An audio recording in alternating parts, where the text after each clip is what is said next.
Hello. Hello. We have a chair guest who doesn't have a microphone on. Hold on, I don't know which one that is. Is that right? Chair. Left. Chair. Hello? That's Hello? the one. That That's probably needs to chair get. left. Oh no, it seems to be all right. So it is your left. This is chair. It's as you're staring at Jordan. Mm-hmm. No. Yeah. Audio looks good. You're not exploding the mic, which is good. Yeah. Hi, everyone. Ooh. How are you Wow. today? Sorry. Wow. Now I did it. Now I'm you're sorry. blowing the mic up. I apologize, everyone. It's chair fuse. It's Chair Fuse. Chair fuse. Lord Commander Jen. Yep. We have the J team. Jay is here. Team J. Yep.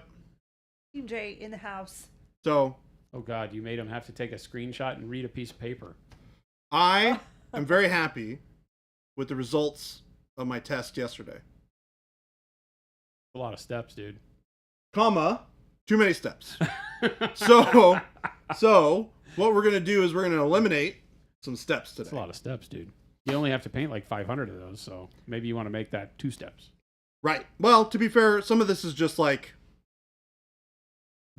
paint dark silver stuff. This is paint copper stuff. This is paint the leather, and this is paint the fur. You could do like Chris does, and you could just prime them black and then dry brush them with white and then yellow transparent and say that they're under the gaze of the moon. I'm working with him on that so that it's more interesting than just that. Oh, Yeah, we're gonna repaint those. Well, Oh. he's gonna repaint them. I'm helping him with the recipe. oh. Is it also going to be 10 steps? No. That's That's how it always works. You start with an army project, and you're like, I like how this is going. Way too complicated. Tone it down. So, we're going to tone it down. And I think a couple of the really good spots where I can shave some time off of this, because I want to have that orangey undertone on the purple, is to get rid of this. I didn't do it. Then we're going to keep this orange brown. What'd you do? What The happened? TV just. Oh, uh-oh. Did it break? I don't know what happened. We're going to eliminate this orangey glaze. I don't remember exactly what color I used yesterday, which is great because we're not going to do it. And then we're going to keep the dark plum. And we're basically going to go orange-brown over the whole thing, pale yellow for the zenithal highlight. And then we're going to just do the dark plum, and we're going to see where we get. And I think we can get to basically the same thing from cutting those 2 steps out. And then it's just a few steps. Right? Burnt sienna. Just no regard. Just crossed it right out. Look, I love burnt sienna, but sometimes when you got 10 steps in your process, That army ain't going to paint itself. correct. So we're cutting it out. We're gonna give it a shot. So R.I.P. burnt sienna. I'm gonna go enjoy turning on the compressor.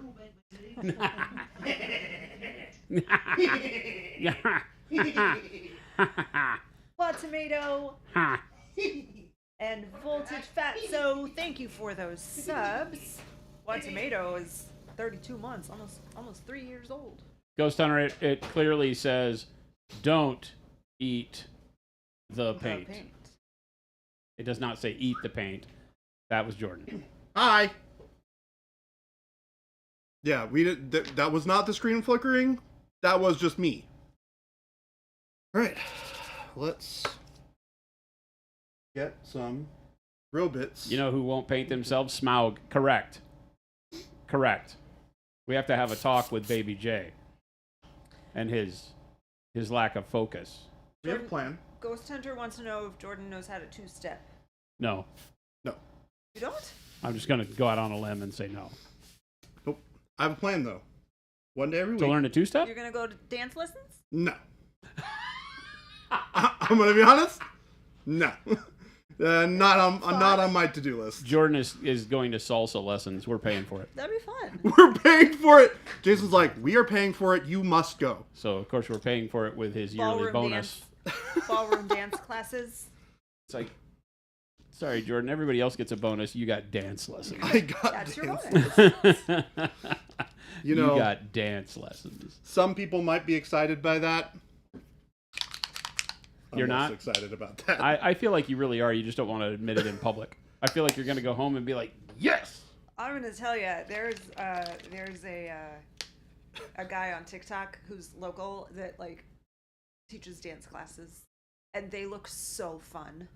I really want to go, but they're very You and very Jason crowded. should go.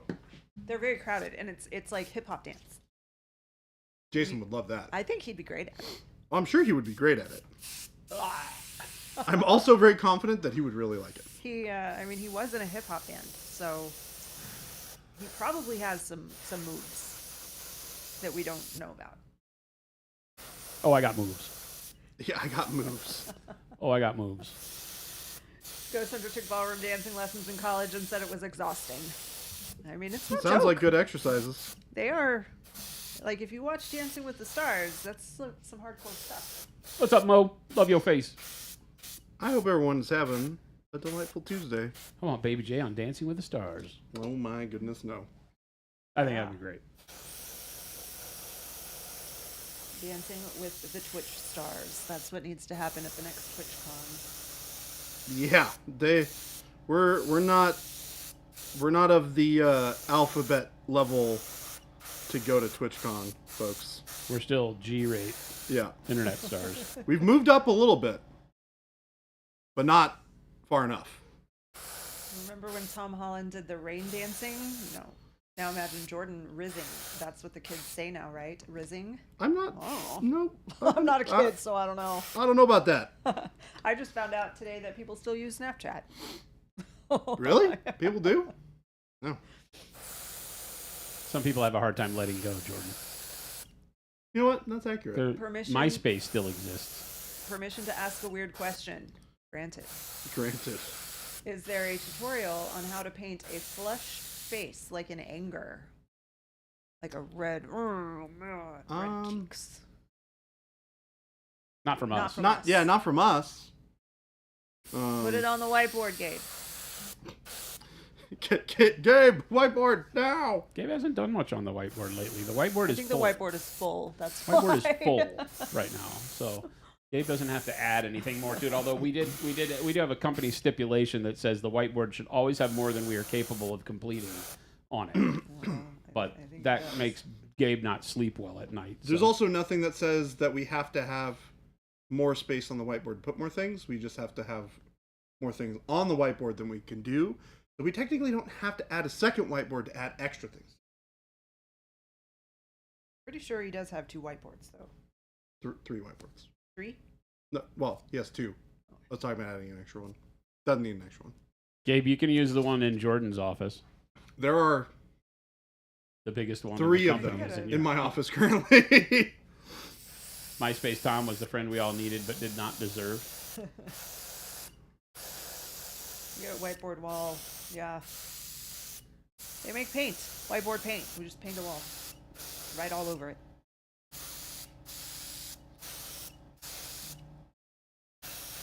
No, Mike, no. No. Uh-oh. No. What's he going on No. about now? We do not need any more It whiteboards. doesn't We have have the plenty. wall space. We have plenty. The walls are Unless you're covered. also purchasing the wall space. In which case, please send Hey, yeah, you know what we need? 10,000 square foot building. I was just gonna say, you know what we really need is a 10,000 square foot building. So, Mike, Hey Mike, have there's a one of good those there's a good lying investment you can make in both yours and our well-being. You can ensure you can just send us a check for the second story that doesn't exist at Monument I can Hobbies. send you walls. How And- about floor, plumbing, roof, Yeah, all the other things? Yeah, we Oh, need- and zoning permissions. we need. Technically, the roof can be the floor. Uh, Don't we have to ask the city the to like, whiteboard let is us not build full, the second therefore the floor too? whiteboard is Oh. full. Nah, Oh, okay. The whiteboard is never full and always full. nah. I mean, we don't need to start from scratch. We would take a already built building Like ours. like us. We have one. We could trade you if you want this one. The in whiteboard is exchange never for a bigger full one. and always full. Yeah. Is it never full when you're not looking at it, and then full when you look at it? Is that how that works? By the way, I don't know if anyone. I know I have not checked to see. We're supposed to be working on the roof today. Does anybody know this, or do I need to run out there real quick? And I check? have noticed that they were working on the roof today. Excellent. Yes. When we went out to lunch, we walked outside and there was a truck. In the back? Yeah. Perfect. Because I was like, what the heck's going on? And Gabe was like, they're doing the roof. Like, okay. Okay, cool. Thank you. Tom Tomato is still going to happen. I have all the reference images I need on your computer. Are we talking about a MySpace Tom Tomato? Or you, Tom Tomato? Restreambot said I'll send a check like the tacos. My extra money, I'll just keep sending Jason checks for Monument's second floor. What's this about tacos? I don't know anything about tacos. I love how we've become a tax for Mike. Mike is like withholding money on his paycheck. He goes to HR. I can imagine this conversation. Mike goes to HR. He walks in. He goes, okay, I need, I have an official document here from Monument Hobbies for garnishing my wages to the tune of 50 cents per check to assist in the building of the Monument second story. Ghost Hunter said, Jordan isn't wearing gloves the one day he was going to prime 500 rats. Yeah. Yeah, Jordan likes to paint his hands. I was going to get a little stick to stick all these models onto. I could not quickly find the double-sided tape. So I decided to say... we do. Floating around. Video game archaeologist has already found our new location. I'm going to look at this address and see where it is. But I think it's 21,000 really square foot would be perfect. 14% leased industrial built. 14% leased? That's like... Oh, we don't want that. No. No. Well, and we also don't want that location. That's the wrong side of Central. South Central Avenue. That's south. That's 24. South Phoenix. Well, that's down by like the 17. Yeah, exactly. That's exactly where it is. Nope. No thanks. That is not the place. You did not find it. Video game.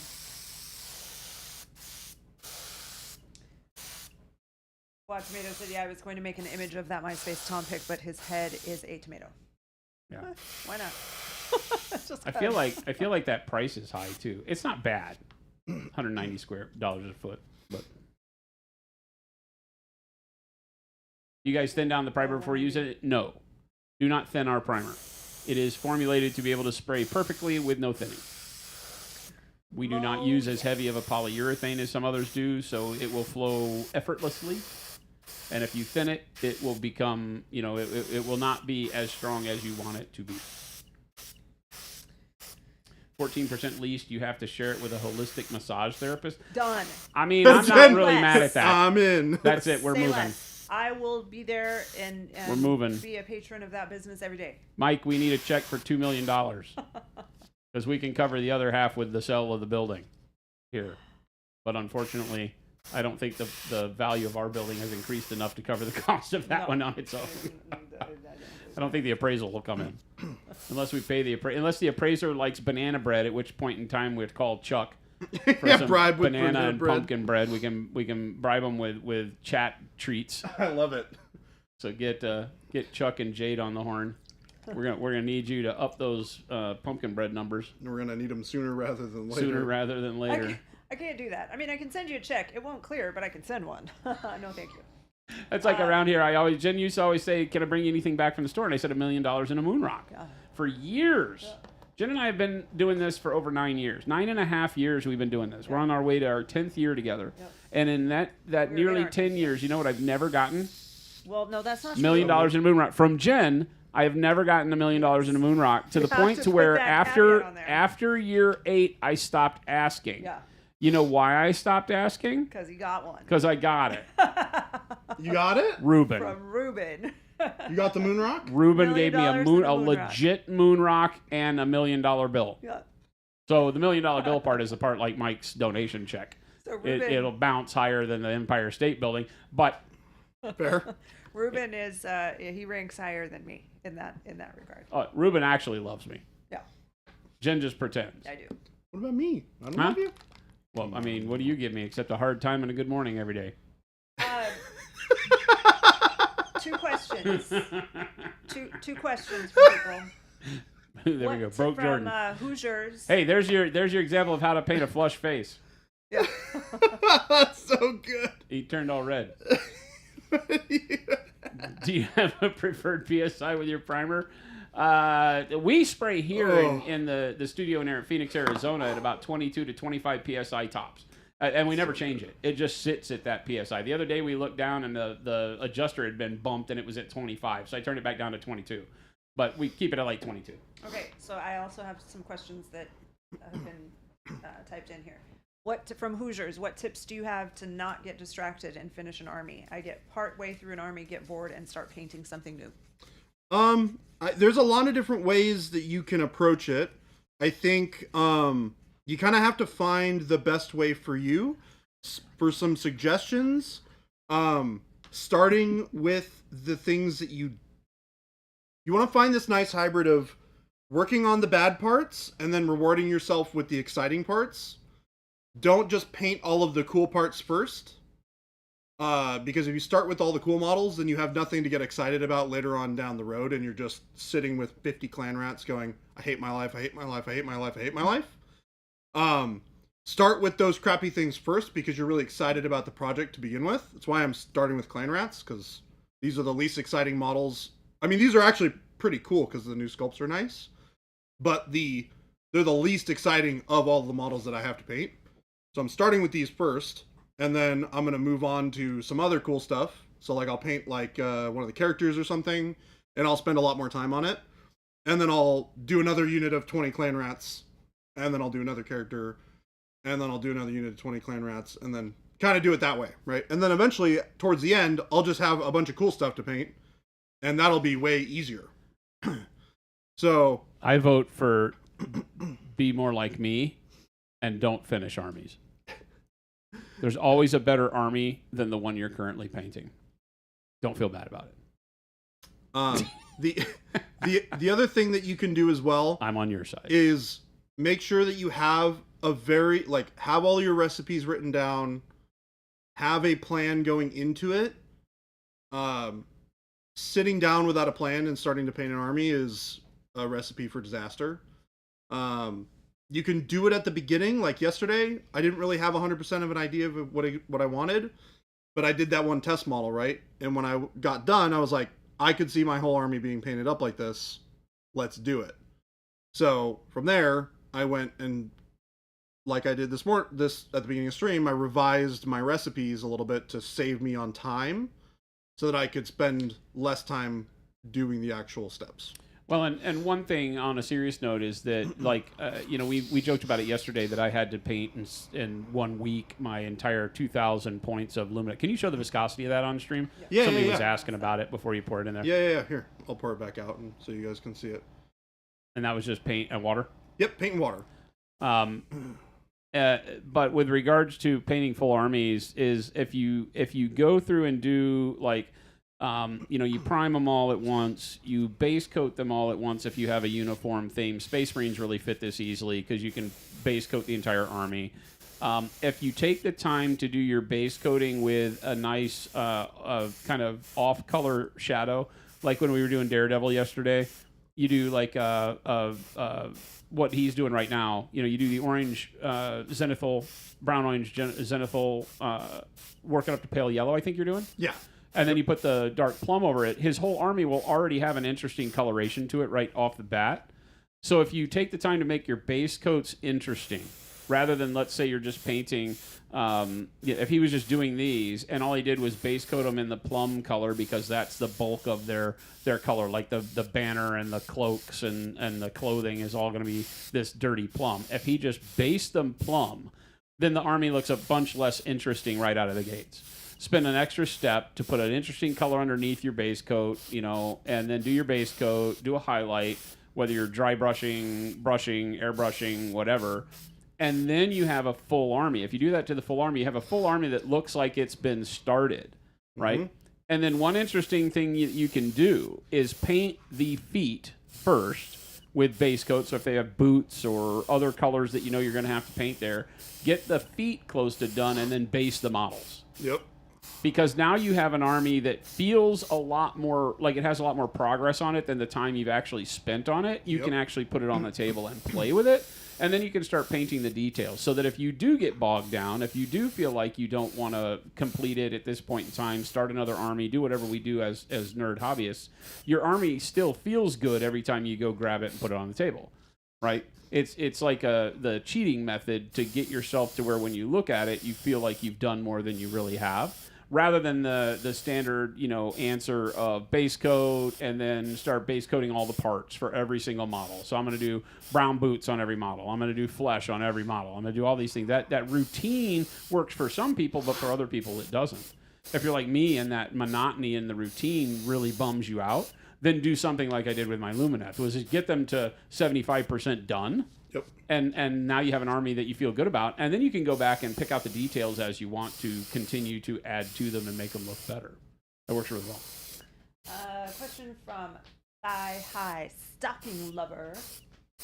Hello, I just got an airbrush and was wondering if it was necessary to use a respirator or mask when using it. Yes.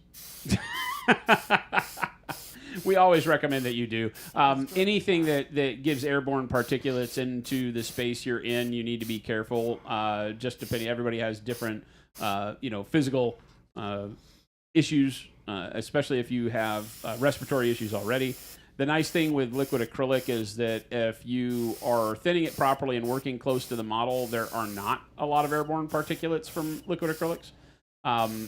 But if you're doing it for a long period of time, if you're airbrushing, priming, doing all of this work to an entire army, then we always recommend well-ventilated area. We're in a room that is 200 and something plus square feet, 300 square feet.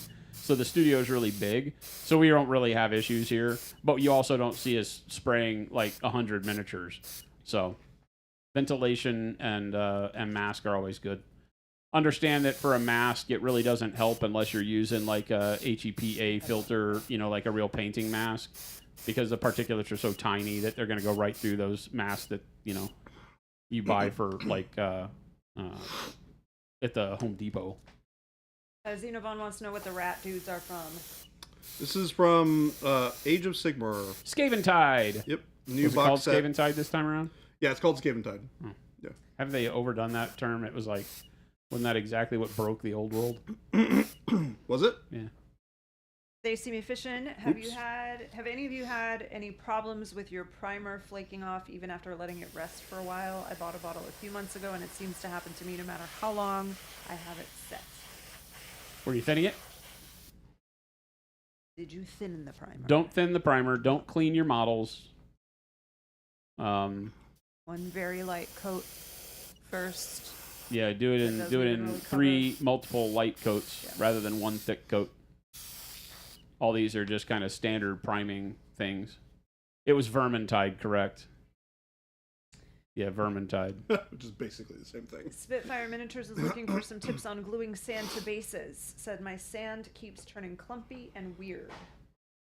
How are you applying the sand? Are you just painting the sand onto the base and then dipping the model into a bucket of sand? Painting the glue on the base, you mean? Glue on, yeah. Yes, thank you, sorry. Gluing the sand, yeah. That's the way I do it. Game Delay said Skaven don't have boots. They just have cats. Doesn't work the same. Cats. Boots. Cats. Automaton. Cats. Banana bread. Banana bread. D-Fresh said of the basing textures, what's a good one to start with? Color doesn't matter since I see myself priming over it. There's a lot of different options, right? That if color doesn't matter, then you want to figure out what kind of grit level you want to work with. We have four different types. Yeah, 4 grits. And ultra, super fine, and heavy. Yep. Or coarse. Coarse, yeah. And they're all really good for different things. What I would recommend is using multiple different textures. It will give you the most natural feeling base level to paint for your bases. Moe's Magic has a good point. If your boogers look like the paint you're using, you need a mask or better ventilation. Correct. Mm-hmm. Stop and blow your nose every now and then. If it's the color you're painting, wear a mask. They see me. I love this name, by the way. They see me fishing, and I want to add they be hating. They hating.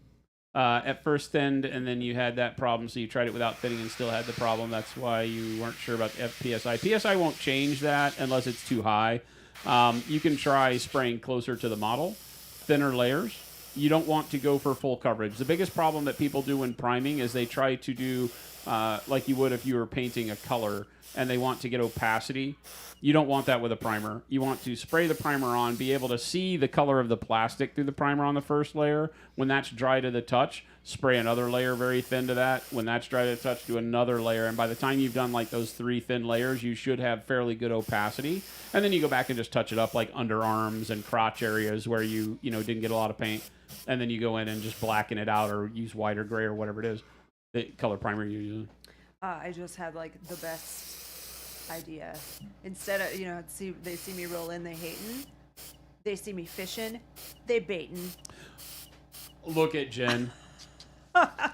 Jen's over there changing the meme world. They see me fishing. They be baiting. Spitfire Miniatures is using a watered down PVA glue, then covering the base in sand, then shaking off the excess. I wouldn't use PVA. The one thing you'll find with PVA is it doesn't last. It will start to curl up on the edges after time. And you'll have this weird situation where you'll be able to pull the basing texture up around the legs of the model. Yep. Yeah. There are a lot of really good basing glues that are made specifically for modeling from all sorts of different places, and they are all really good. So lots of different options. Are you for that. okay? I suggest just using our basing texture. Problem solved. Yeah, that is the Stop best using option. sand. That is Yeah. really the best and Honestly, the easiest way. I haven't used sand in so long. I Since haven't we either. made our basing textures, I've never touched sand. Well, Yeah, here's the thing. yeah, I haven't. When I saw the question, even I was like, "Oh, that they're talking about basing textures." I wasn't even thinking about glue and sand Yeah. because there is no other way. Yeah, you should Spitfire just. says, are you going to make a crackling texture? So we worked on it in the past. I don't really like them. I know that people like it for like lava bases and such.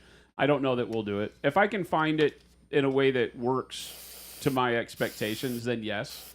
So far what we've had is nice and very fine texture in the cracking, but doesn't work for what people want it to as a base material. It needs to be thicker in order to work like that, and I don't like that type of material because it is not permanent on your base. Its adhesion qualities are really bad. It's like what we were talking about with the PVA glue and coming off. You'll do all that. You'll spend all that work making the cracked earth base, and eventually it will all flake off. That's just the hard truth. So we have one that doesn't do that, but the cracking on it is much finer than that, and so it will give you more of a baked earth feel, but not that, lose your wallet in the cracks type thing. Jordan has Cheeto fingers. Yes, he does. I do have Cheeto fingers. That does look exactly like Cheeto fingers now. No, it's too yellow. Cheeto would be a little orange. Maybe it looks like goldfish fingers. Goldfish don't leave it. Have a dust. If you eat them correctly, they do. I don't know what that means. I just winked at him. Yeah, he did. It broke him the last time I did it, so I didn't get as good a reaction this time. It was still a pretty good reaction. Too much yellow for Cheetos. All right. Because then you can throw away all your texture paint? Why? Crackle medium. Did you see the question right above that? Yeah, Or but you gonna- why would you throw away all your texture paint? You're No. going to do crackle base on everything?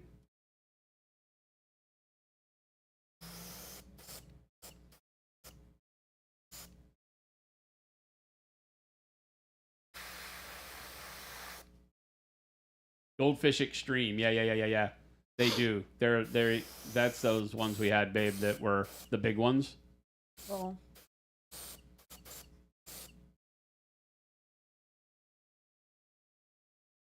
Crackle paints are the only ones I have that aren't pro acryl. Oh, I see what you're saying. Okay, gotcha. Yeah, I worked on it. It actually wound up being a very good effect paint for doing cracked paint on vehicles. Because you could put the crackle base on the vehicle, and then when it dried, it had a nice fine texture. So we did it on like a Land Raider, and it worked out spectacularly for that. But I think that's a very side case usage that not many people would use it for, so we never released it. It wouldn't be a big seller. Spitfire, thank you. That's awesome.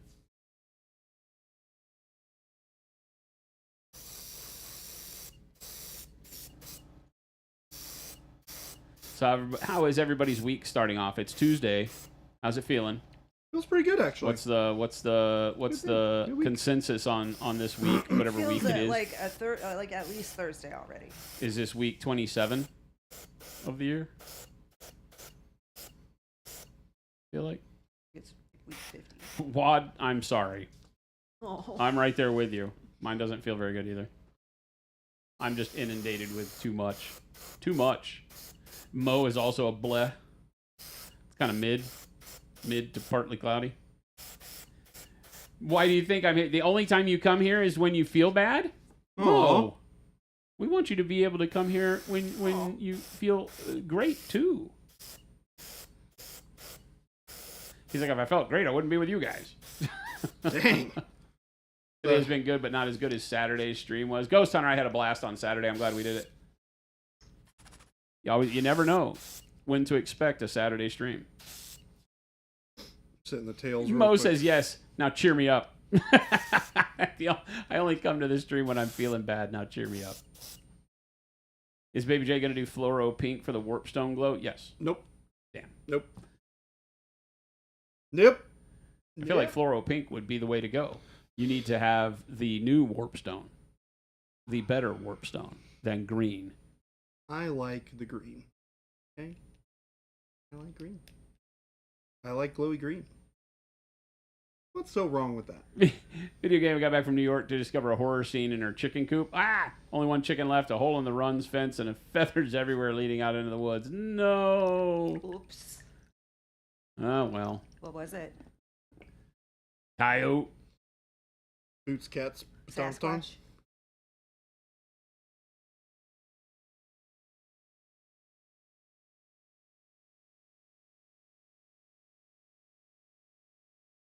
Bam.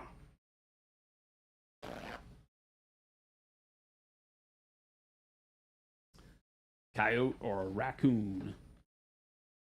So I saw a video the other day of the cutest raccoon. I think I showed it to Jen. I said we need a pet raccoon. No, you told me you were going to, but I don't think you ever did. It was so cute. He's not going to do green. Shlebby wanted pink, and also she's not on stream. Pink it will be. That's weird logic, but I'm with you. She already exactly. got... Green Warpstone is so last tide, Jordan. Keep it up.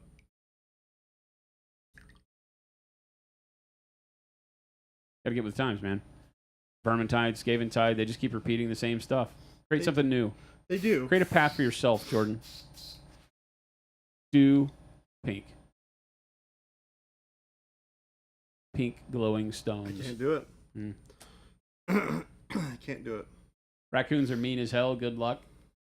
Not if they're raised by loving humans.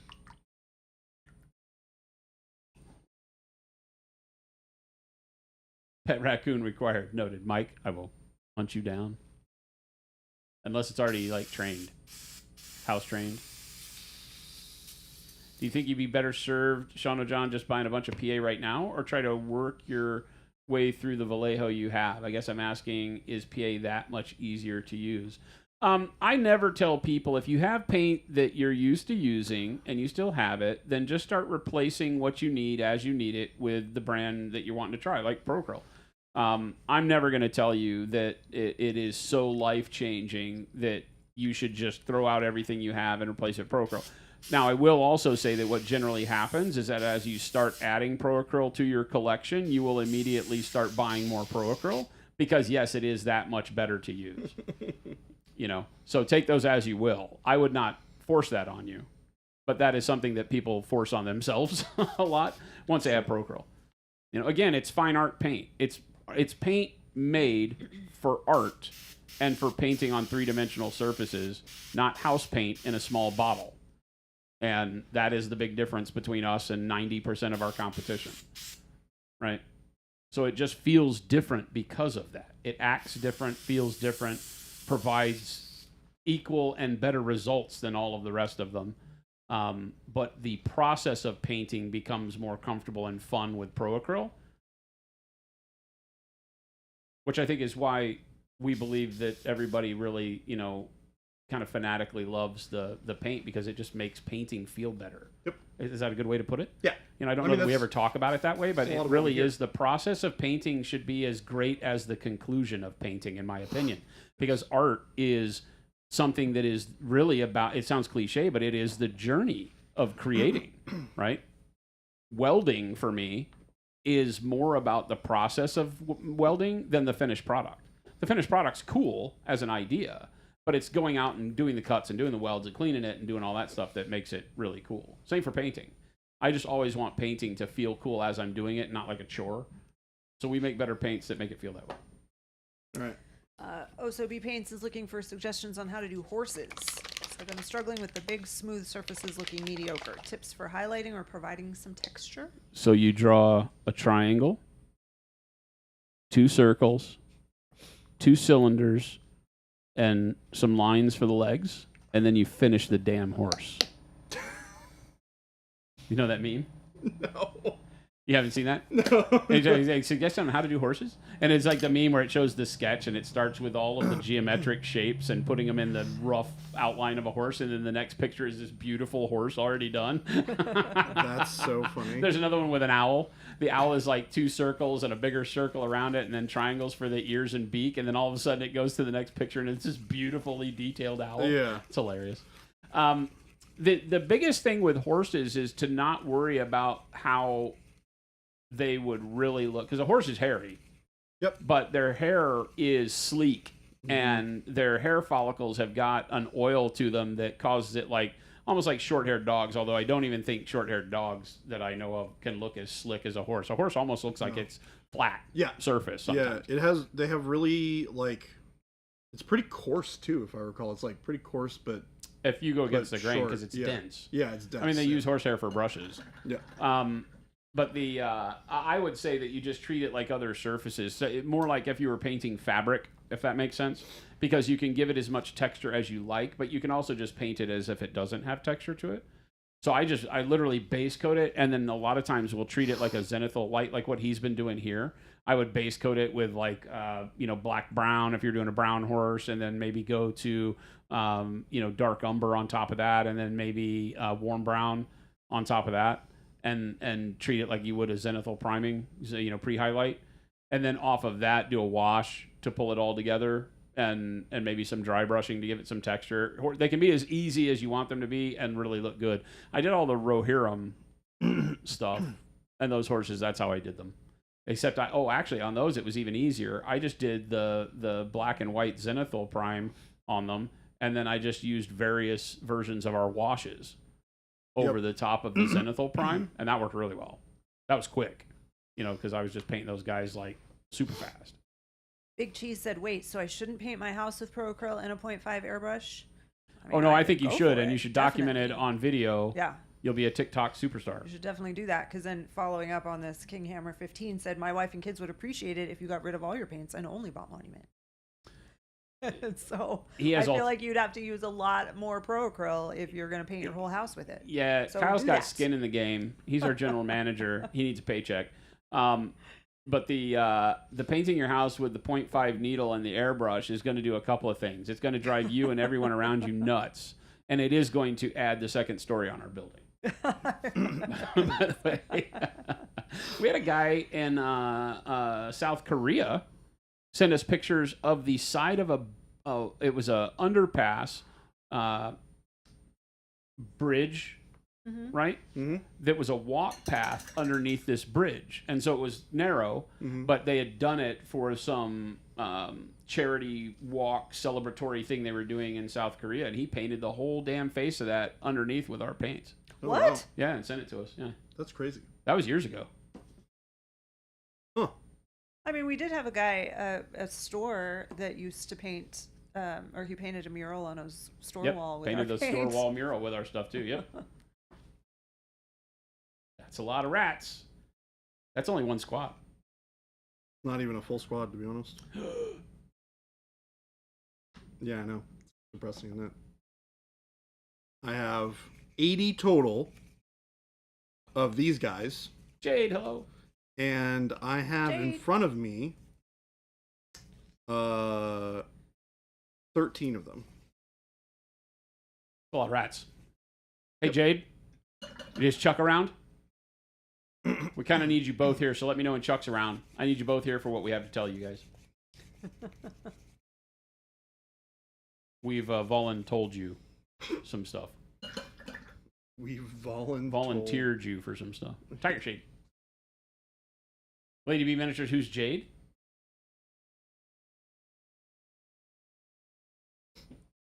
Jade is featured in one of our current social media ads. Yeah, that's right. Jade and Chuck both came by the booth. Jade and Chuck both. Yeah. Is dry brushing only for fast results, not quality? Zazin, you can use dry brushing for very high quality results. Yep. I've used it on display miniatures. In order to use it in situations where you don't want it to be critiqued for its downsides, you need to be fairly confident in how to use it properly. But yeah, you can use it. Just it leaves a texture on the models no matter what you do. It just does, because it delivers a lot more paint than your standard brushstroke, and it does it in I won't say haphazard manner, because you can do it to where it's fairly refined, but it's always going to deliver more paint. So whether you're smudge brushing, the Artist Opus guys like to do their dry brushing with a little bit of a damp brush. So that's more what I call smudge brushing. It delivers thinner paint onto the model, so you get rid of some of the texture.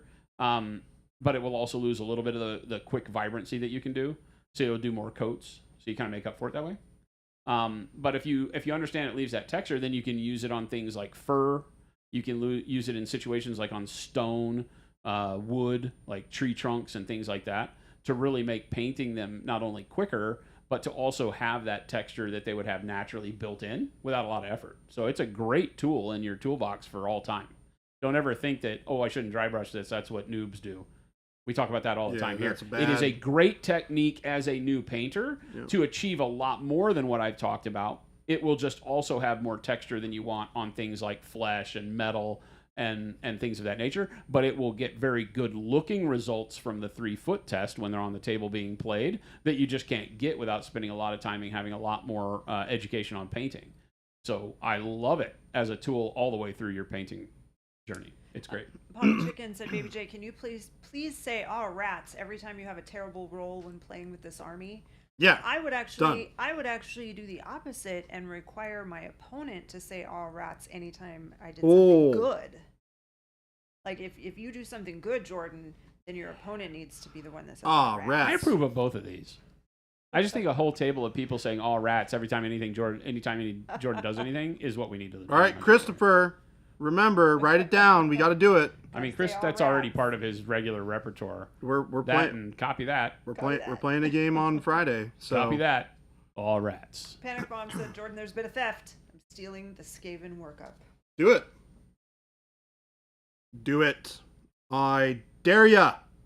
Did we miss something for video game archaeology? 2 words. No.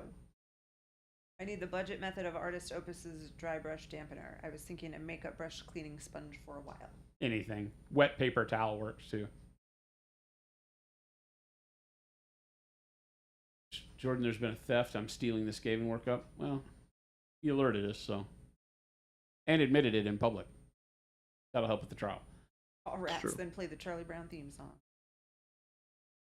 Aw, rats. I love Gabe's 2 words. No. 2 words. No. Bakamaru said, Baby J, is there a uniform color going to happen for these boys? Sorry if this was already asked. No, it's a great question, actually. So I'm going to do a wash over the whole thing. That's what I did on this guy. Afterwards, you can see how different the vibrancy is on here and the kind of collected darkness in the recesses with this guy. And this was kind of one of our go-to favorite mixes. It's just glaze and wash medium and our black wash. Plus maybe a touch of water for a little bit of added fluidity. Just throw it on the model. And it's absolutely incredible. So Panic Bomb, stealing your work up here, but putting the burnt sienna back in. Because, Viva la burnt sienna! Viva la burnt sienna! You spelled it wrong. 2 N's. That's okay. Bakamaru, what's going on? Hello. And Lady B, hope you're doing well. Jordan, when you get a great roll, you can tell your opponent, say cheese. Oh my gosh. This is so good. You guys are giving me nothing but the best ammunition. See, that's the thing he's missing here. Like, I think they all should have had cheesehead hats. Oh. Yes. I can't do it. Yes. I could not bring myself to do it. You could definitely do it. I mean, I have the capability of doing it. But just because you can do something doesn't mean you should. Jordan is going to be a menace to play against. I mean, tell us something we don't know. Jordan's always a menace to play against. Jordan is just a menace. It's true. I've been told that I am the destroyer of hobbies. He is the destroyer of hobby. He metagames so hard while telling you he doesn't. He and Ruben go hand in hand. Do you ever play each other? We do. And you both survive? Yeah. You finish the game, or do you get to fisticuff somewhere between rounds 2 and 3? We figure it out somewhere along the lines. It's a little, we Ruben is the king of, no, I just put together what I liked. And what he liked happens to be like the super ultra high meta. Mike said Jordan needs a rat costume, especially the nose and ears, to be the Skaven army leader during games. Well, he already has one. I mean, what's he's really already funny about been that? in a commercial. We already have one. We both were, well, we were mice. But it's basically the Same thing. We're Basically, literally sort of. stirring. We're literally stirring. It's our Christmas ad. He's wearing like a mouse nose, little rat True. nose and True. ears. It's true. It's hilarious. It is hilarious. He and Jen both are sitting there stirring paint in a bucket. We're literally stirring. Real recognizes real. stirring. Ruben and Jordan just nod and call it a draw. We're gentlemen about it. Gabe says that your mice aren't ready for his blood boys. Uh-oh. So Gabe just threw the gauntlet down. Jordan, what are you doing?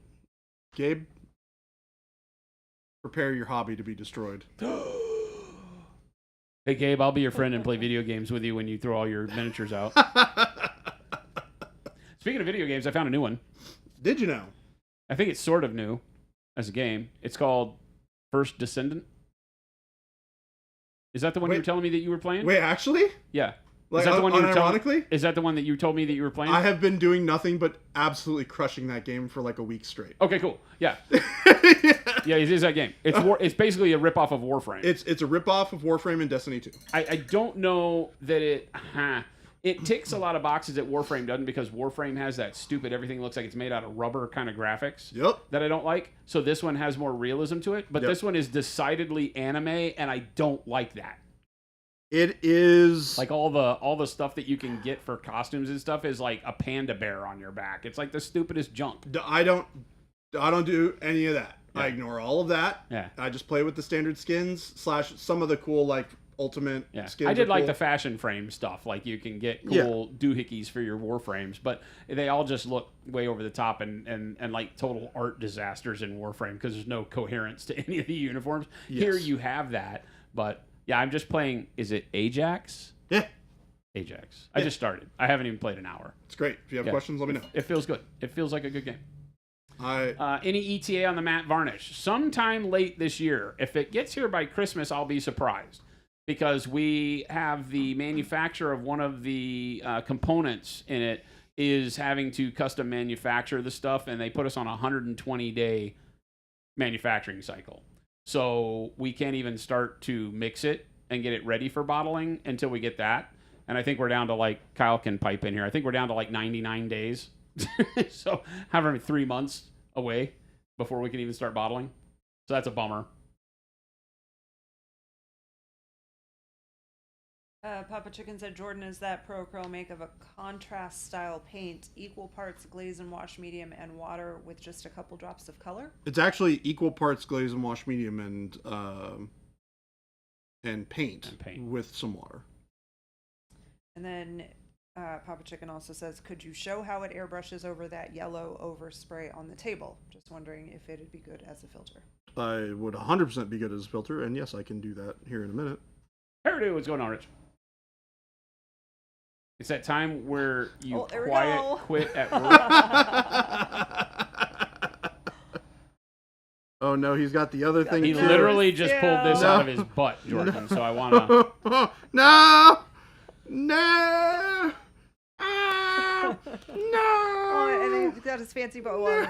Oh, he does have the bow tie. I forgot about the He's bow in his tie. formal wear today. No. Why is it on my eye? Why is it... Put these on. Oh, yes, it's the paws, too. Paws. It only has 4 We're fingers. literally stirring. We're literally stirring. We're literally stirring. You need to paint all of your Skaven in this gear. This needs to be the deal. All right. Here we go. Who is your favorite Monument Hobbies employee and why is it Gabe? I'm the one who's wearing I it. was gonna say it should maybe be Jordan. You don't have to wear the gloves. You can paint with Also- your real Yeah, the hands. gloves are a little rough. These gloves They're like for children. have 4 fingers. They're so- I'm saying they're for tiny, tiny children hands. Jade, I hope you're doing all right.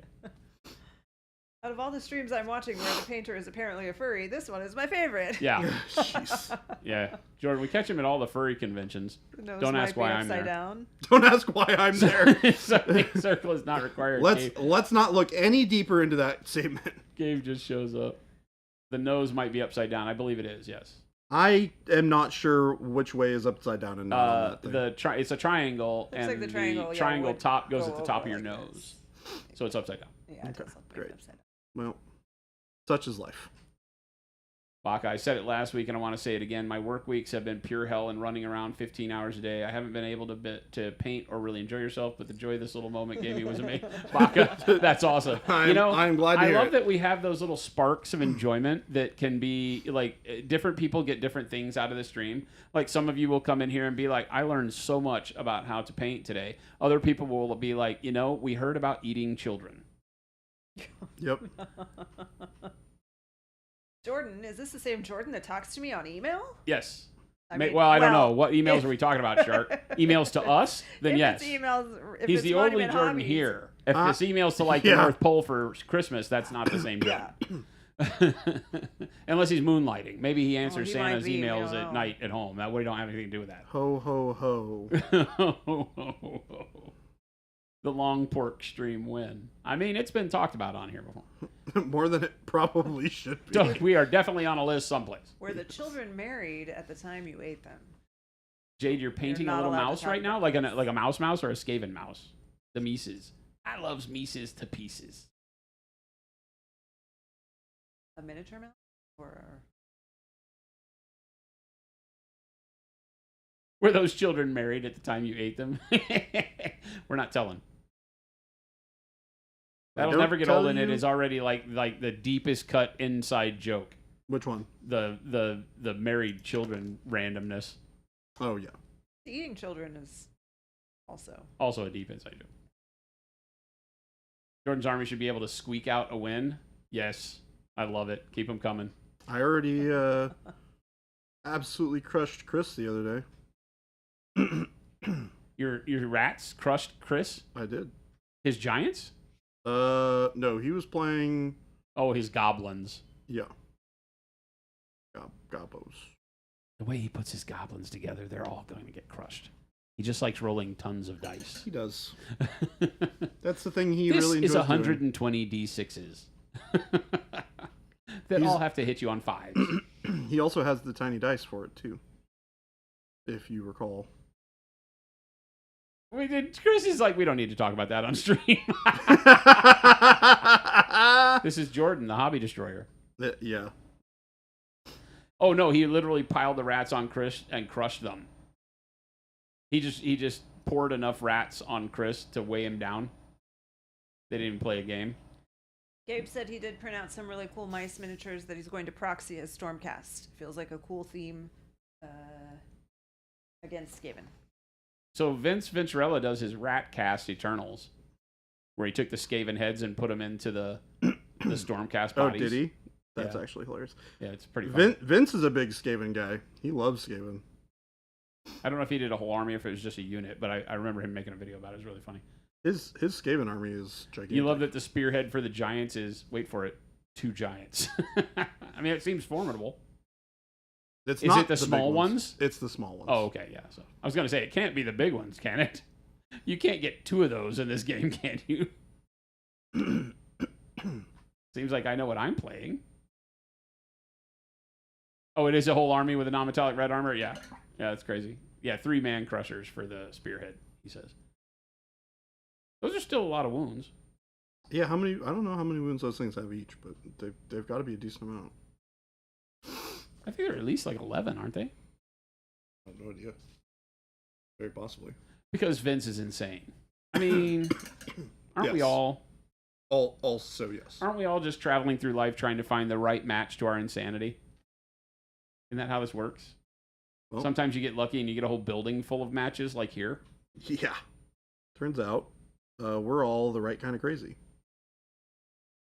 We all float here. We all float together down the river of insanity. Other Skaven players are Jordan's Brodents. Like, hey, what's going on, Brodent? Brodento. Rodento. Brodentologist.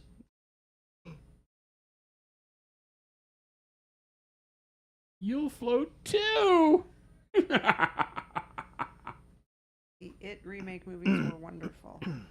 Did you like them? Didn't we watch the first one? Did you watch it with me? Yes. It was horrible. It was, in my opinion, not wonderful. That is just my opinion. I liked some of the Pennywise stuff, but it's still hard, right? Like the whole thing is hard because the book is. I'm trying to reread it now, and it's a slog. I don't remember it being a slog. I've always liked the story, but every time they've tried to make it visual, it never works. The Pennywise parts were actually really cool in the movie, but they have to cut so much out of the story, right? It's not a very socially correct book, let's just be honest. So it has a lot of stuff they have to get rid of in the modern time, or at least they feel like they have to get rid of in the modern time. So it's just tough. It's a tough one to make. Well, Tomato said Jordan's fingers look like he rubbed cumin all over them, like he's hand mixing a spice rub. I am. The spicy rat rub. Wait. Zazen, you guys are tough Perfect critics. Well, this also goes that Jen and I don't like horror movies much at all. Because they're not scary. Not been scared by a movie since I was a child. I thought Poltergeist was the scariest thing ever. I watched it as an adult. Not at all scary. The waving, yeah, like I said, some of the Pennywise moments are really, really cool. Right? The waving with the dismembered arm from was that the kid under the bridge, or not the kid, the guy under the bridge that they pinned the murderer on the manslaughter on those other guys when it was Pennywise that killed him. I didn't watch part 2. The movie was also 2 parts. If you didn't watch the part 2 of the part 2 movie, then you're missing the other half of the plot. But I mean, that goes back to my thing of like, if a show, someone tells me to watch a show and then they say, oh, the first like 5 episodes are kind of slow and then it gets good. That's too long. Like, I'm not watching. I need to know that I'm gonna like it. Well, the hard thing with earlier. it is that the way the I don't book wanna have is to watch 2 full movies. the way the book is written is it goes back and forth from present to past, because these adults are reliving right. what they're about to face as adults by what they had when they had to face it as children, and they thought they got rid of it, and they have to come back and do it again when it all starts up again in their town. And the movies, I don't think, did that, right? Well, and to be... It just stayed with them as kids in the first movie, which is not how the story rolls. And it makes it seem like, like a Goonies-esque type thing that it really isn't. So Also, though, I mean, Stephen King books do not always translate well into film. no, Like, they're there really made haven't for been literature very only. many I that know are like a lot of actually them good. people want to see things turned into movies, but not many of them translate very well. Yeah. Now, I am a believer that the Dark Tower series would translate into visual very well, but it would have to be done like Game of Thrones over multiple seasons, multiple episodes, because it is very episodic. Yeah. And each season could be one of the books. And Right. it would do very, very well because it does translate well to what Well, I yeah, think 'cause the that visuals was a would be. series But it of would have to be a whole books. series. You can't just do a movie about it. Right, which they did. Right? Yeah, it Didn't was we go horrible. see a terrible movie about? It was so bad they had to come back and say, well, it wasn't a movie about the books. It was a movie weird. in a parallel It was universe of sort of about the books. I have not watched Hereditary. We don't go out for like those kind of things. I've heard that Hereditary is more of a psychological horror, which I'm actually a fan of stuff like that when it's not jump scare stuff. Dark Waters. Yeah, it's the only horror stuff I'll ever watch. Stuff like that. Psychological horror stuff. That's like what true horror should be in my mind. Like the jump scare stuff is just why. Dave Dilly said, "Did I just hear that Jordan is marinating his rat boys? Yes. To consider cooking using sous vide to get your army done just right." Rat sous vide. I could soupify them a little bit. Why did the gang of Skaven get arrested? Rat-keteering. That's pretty funny, actually. Papa Chicken. No. Jason criticized it so much was cut from the movie because the movies did that. The second movie was the adult perspective. Yeah, but that's not how the story runs, right? I get it. When you do it visually, they had to break it up like that, but they really, I don't think, had to. I think it would have felt better as a cliffhanger. Well, and also, you know this maybe because you've read both books or read the book, and if someone hasn't read the book, as most people probably have not, they're gonna just watch the first one and see that it's not a great movie. Well, I think the cool thing about doing it in a format the way that it's supposed to be, which is kids and adults, is you can leave the audience members in a little bit of suspense as you slowly envelop. Well, you're missing at least half of the character building for all of the characters, right? Because the book puts into perspective who they are as adults based on what happened to them as kids, right? And it gives some insight into why they acted the way they did as kids and what that turned them into as adults. And you get that balance as you read through the book, because it really does spend equal time as adults and kids and adults and kids. But I get how, as a movie, I get why they elected not to do it that way. Because it would mean that they had to make both movies, and the first movie might not have drawn people to the box office because the way the book is written, it doesn't necessarily in the first half have a tremendous amount of Pennywise. It has a bunch of big stuff that goes on, but in the book, most of that happens in the second half, right? A lot of the Pennywise stuff happens in the second half. Well, yeah, because they start relating the story of what happened, them defeating him as children and then defeating him as adults, all happens at the same time in the book. Oh, interesting. It all leads up talking about the beginning of the book is all talking about how it led up to it all. Well, I mean, the first thing that happens in the book is Charlie, or whatever his name is, gets killed. Yeah. Right? The little brother gets killed. Mm-hmm. And which I don't think I mean, I know he got killed in the movie, but not the same way, right? I think in the movie it shows Pennywise taking him down into the gutter, which doesn't happen. So it already was off to a bad. I might be thinking about the older It, though. I don't remember. But throughout the book, they have encounters, but Pennywise is not. He's the boogeyman nobody believes in the book until over halfway through. And he's really the boogeyman nobody believes in the whole time. The kids have to fight him on their own, right? But at the where the half point comes in is when they start like going to the house to confront to see if he's there and wind up fighting him, and then that stuff starts carrying on. And that's the same time where all the adults get together from flying in from where they live all around the world to go fight him again in the present. So it overlaps those timelines. The first half of the book is them understanding they all have to get back together to do this again, and describing the events that led to them figuring out that Pennywise was a monster as children too. I think it would have been cool if they had Georgie. Was it Georgie? Yeah, Georgie. I think it would have been cool if they had done segments where it starts with them as adults, and then because presumably there's like signs that Pennywise is like around doing stuff, right? Well, I mean, all the adults are like, no, this isn't a serial killer. No, these aren't combined together. No, this isn't a thing. Like these, there's parts where this group of thugs gets blamed for the death of a guy they were bullying, when what they did is they knocked him down an incline into some water, and Pennywise took him. Oh, interesting. And killed him, and then waved at him with a dismembered arm from across the thing, but nobody would believe him. The one guy, because they were drunk, they were the town bullies, and the police kept interviewing him, and the guy goes, no, it was a clown. Literally, this clown killed him, and of course, who's going to believe it? So there's a lot of that going on. Yeah. You know, there's not like a manhunt for Pennywise. Jay Tyler, first of all, thank you for calling me a young lady. I appreciate that. I talk much quieter than they do, and I also tend to move my chair around away from the microphone too much, so I will do better. Zazen, isn't the book the same? First part was them as kids, second part of them was adults? No.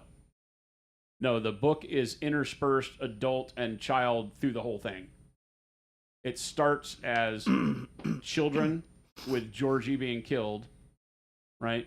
And either the It TV show or one of them has him drag Georgie into the gutter, like everything goes into the gutter. But in the book, he just gets his arm bitten off and he bleeds out, and the neighbor finds him and brings him home. They actually have his body. But then it starts going back and forth. Like, it tells stories about them as adults and what they're doing. One of them's an architect. One of them's not an actor. He's a writer. Yeah, he's a writer. There's an architect. There's the girl who's a fashion designer whose husband beats her, and she winds up kicking his ass and then comes back to work with him to beat Pennywise. One of them commits suicide when he gets the letter or the call that says he needs to come back, because they all took a blood oath, right, as kids to come back. And the book starts with them making the phone calls to act on that oath and come back and have to kill Pennywise, because now in the 70s, Pennywise is killing people again. And they recognize the pattern. So them as adults have to get back and stop it. And as you figure that out, it starts telling the story of them as kids, interlaced with them coming back home to do this as adults. Yeah. It's a big part of it's what makes all the characters interesting, is learning about them as adults while you're being told this story of them as children. Yep. Whereas the movie doesn't do that. And then you get a lot of aha moments as you go through, as you see a character do something as a kid that you're like, this makes sense why this character is like this in their older years. So, yeah.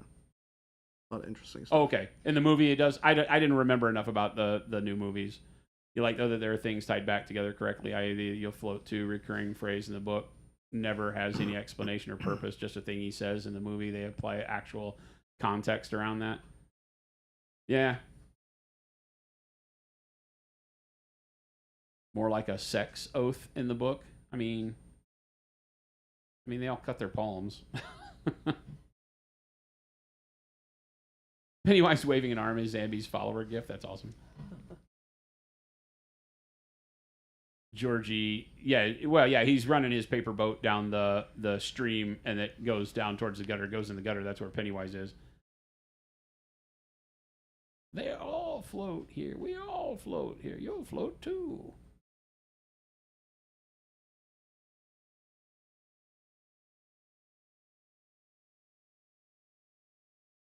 This is the last guy that we need to do the purple on, or the plum, excuse me.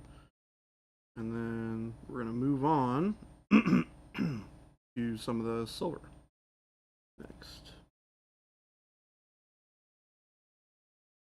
Oh, there's a bunch of really cringy scenes with the kids in the book. Yeah. That's why I said it's not socially acceptable, the book.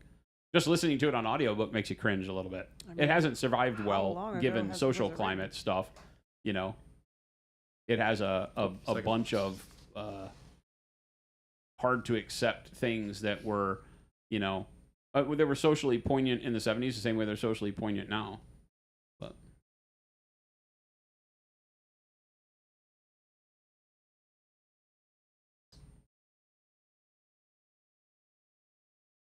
that's the thing. I mean, we talk about it a lot. It's hard to take something that is not visual and convert it to a visual medium and please everyone.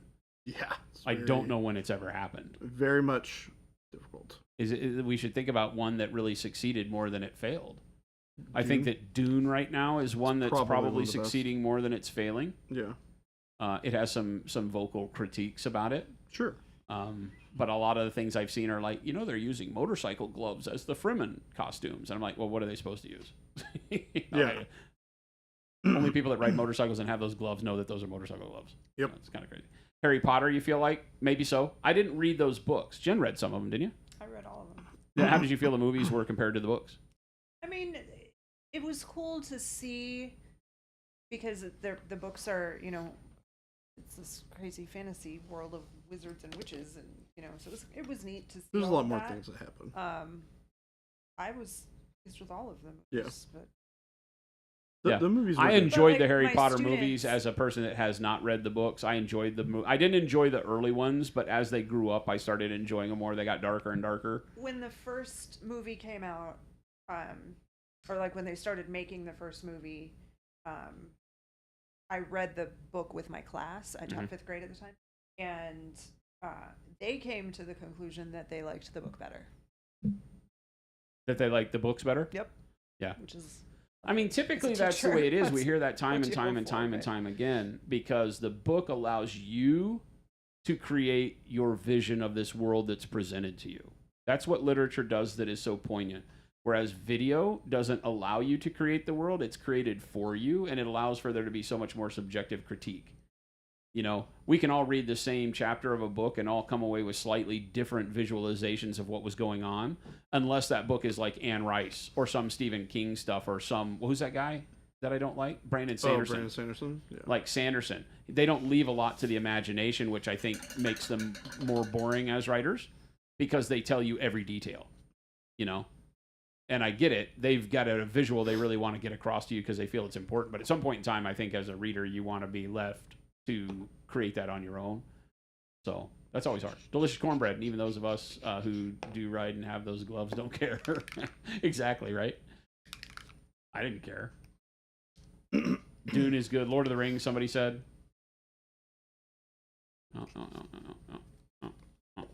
Dune is closer to the books. It still has some misses. It definitely does. I mean, the way that they did Johnny. What's his name? What is his name? Aquaman. Yeah. Jason guy. Momoa. Jason Momoa. Jason Momoa is just like he's fairly one-dimensional actor. So He plays Jason Momoa really well. he plays Jason Momoa very, very well. Yeah. He needs to be Khal Drogo. He does those types of parts really well. He did a really good job of that. He was not what you wanted for Dune, but as a sword master, it wasn't to say that those scenes didn't have a very visceral effect on you, like when he goes and fights a Sardaukar and all that. So restock a Brush Goop win. If Brush Goop is out, it'll be back in quickly. We make that here, so Jen will make a note. The amount of time that some authors spend world building is painful. Just move on with the plot. I think it's that maybe it's not the world building aspect of it. It's the world detailing. Yeah. Right? Yep. Again, it's like if you have to tell me about every line engraved into that doorknob like Anne Rice does, I'm not reading it. I don't care. It's too much. She was so... He turned your air compressor off. Yeah, no, I was... I see you. You know, I tried to read Anne Rice and I couldn't. She was so intent during the vampire stuff to just describe New Orleans to where you could have gone there and recognized every nail and every floorboard once you got there. Just Jordan, we can't. too much. Too much. Ustrello, it's not for everyone. That's for sure. What's that?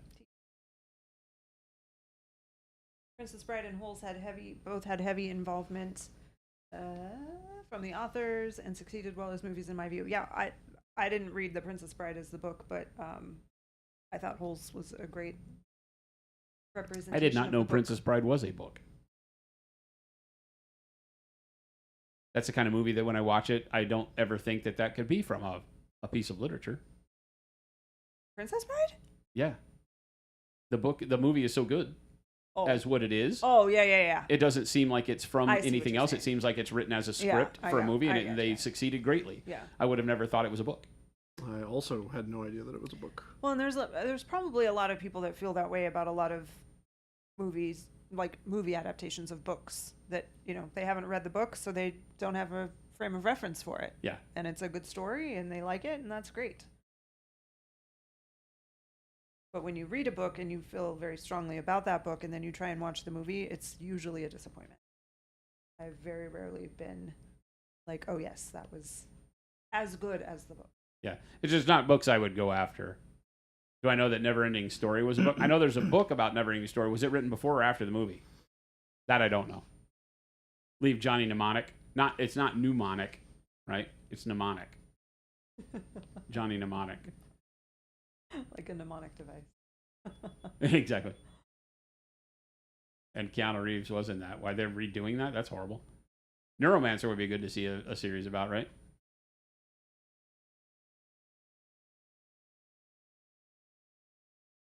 Pop Chicken, which novel you're talking about? Game of Thrones had a small following until it became a series. Really? I thought it was a very popular book series, and that's why they made it into a TV show. That was my But I understanding. don't know. I didn't read it until. I mean, the it wasn't show. probably nearly as popular as it is now. Yeah, you know, I don't. It shouldn't surprise anybody that I don't know anything about these types of pop culture things. I don't pay attention, right?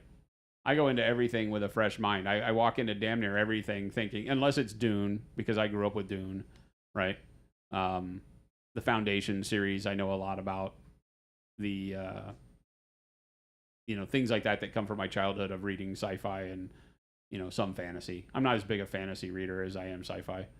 Fantasy always seems repetitive to me. Song of Ice and Fire reads like Dickens, and you hated it. That was the one that I liked the most, I think. Wizard of Oz was wildly different than the movie.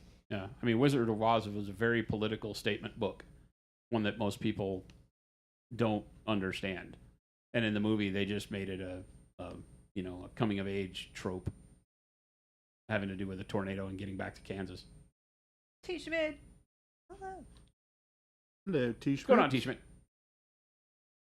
Welcome to the stream today. You guys all recovered from that big old storm? Oh, geez, yeah. Zazzin.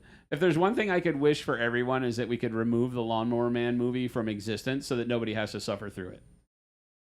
The short story, very good. The movie, horrible.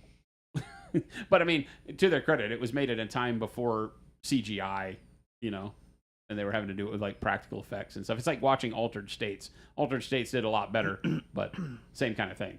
I would love a remake of Altered States. Not a remake like film it again, but like go back and CGI into the original film. What they could do with it now would be awesome. Logan's Run, better than the movie. Again, yeah, older sci-fi kind of catches a little bit of a break because of the lack of effects. The movie still was poignant, but the book is better for sure.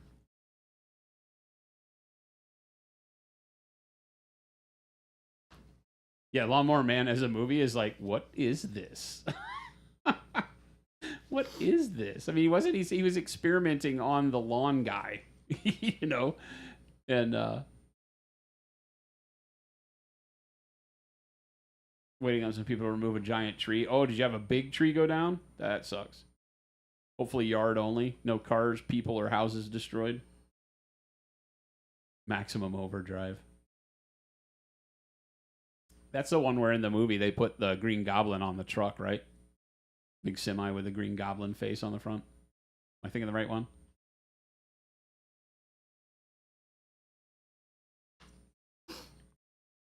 I'm going to do that in copper. But then, and you know, I haven't seen it in a long time, but I feel like Christine was a good watch. What? Christine and Cujo were good watches. What? Yeah. Jen's like, I don't know if I agree with that. You don't like those movies? They were terrible. Well, I mean, for back when I was a kid watching them, I thought they were great. Even as a kid, I didn't like. Really? Yeah. Cujo especially. The one that I remember him taking out the sheriff. That scene will always live in my head. The Stephen King one that I did not like as a kid that was like creepy was Children of the Corn. Children of the Corn, yeah. Yeah. Children of the Corn, Pet Cemetery. But I literally remember watching Christine as a kid and being like, this is the dumbest thing I've ever seen. Yeah, the car being possessed is kind of stupid. Cujo. Cujo maybe was scary because it was a little bit more believable. It was St. Bernard, though, which was kind of funky. Yeah, I mean, but, you know, you can be attacked. Jen hates every show and movie. No, she doesn't. She's just very particular in what she likes. Which I am allowed to be. Yep. That's the thing. That's what we say. You know, it's a subjectivity. I love this conversation. It always is a great one because of what I said. It's like books have everybody believe in something, see it a little differently. And then when it comes out in a scene in a movie, you're like, that's not what that was supposed to be like. And people will go like to fisticuffs over it. Yeah, and I think really it's so emotional. interesting the social interactions that occur from the way you had it envisioned versus the way I had it envisioned, you know. And then the author will be like, no, that was true to my vision for the book, you know. Well, Even though in the book they said brunette and on the screen it's blonde. You know, those little things, those little intricacies that go away, and you're like, that's not how it was at all. What shows does Jen like? The Bachelorette. Not ashamed. Jen's a fan. Watched It it started last a night. week ago yesterday. Yep. I like The Real Housewives. All those. Killer Clowns from Outer Space. Now that's a damn movie. I mean, I know a lot of people who are really into that. I won't even call them B movies. Those are like D movies, right? Toxic Avenger. There's a whole weird cult following of those things. I mean, even Tremors is one of those. Kevin Bacon, all that crazy stuff. Clancy Brown in Pet Sematary 2. The re-cemeterying. The re-cemetery. I don't know. Like, why would you need Pet Sematary 2? You still need to read Children of the Corn. It is to me, it's a very scary book. I mean, this is Stephen King at his best, is during that time. When you read all of those books, you get Christine, Carrie, is it Firestarter? Mm-hmm. Firestarter, Cujo, Salem's Lot. You go through that whole the what's it called? The Stand. That whole era of Stephen King has some of the best, like, psychological horror. I liked Misery. Misery was not like a scary movie. It was scary because of the human brutality. right. Yeah.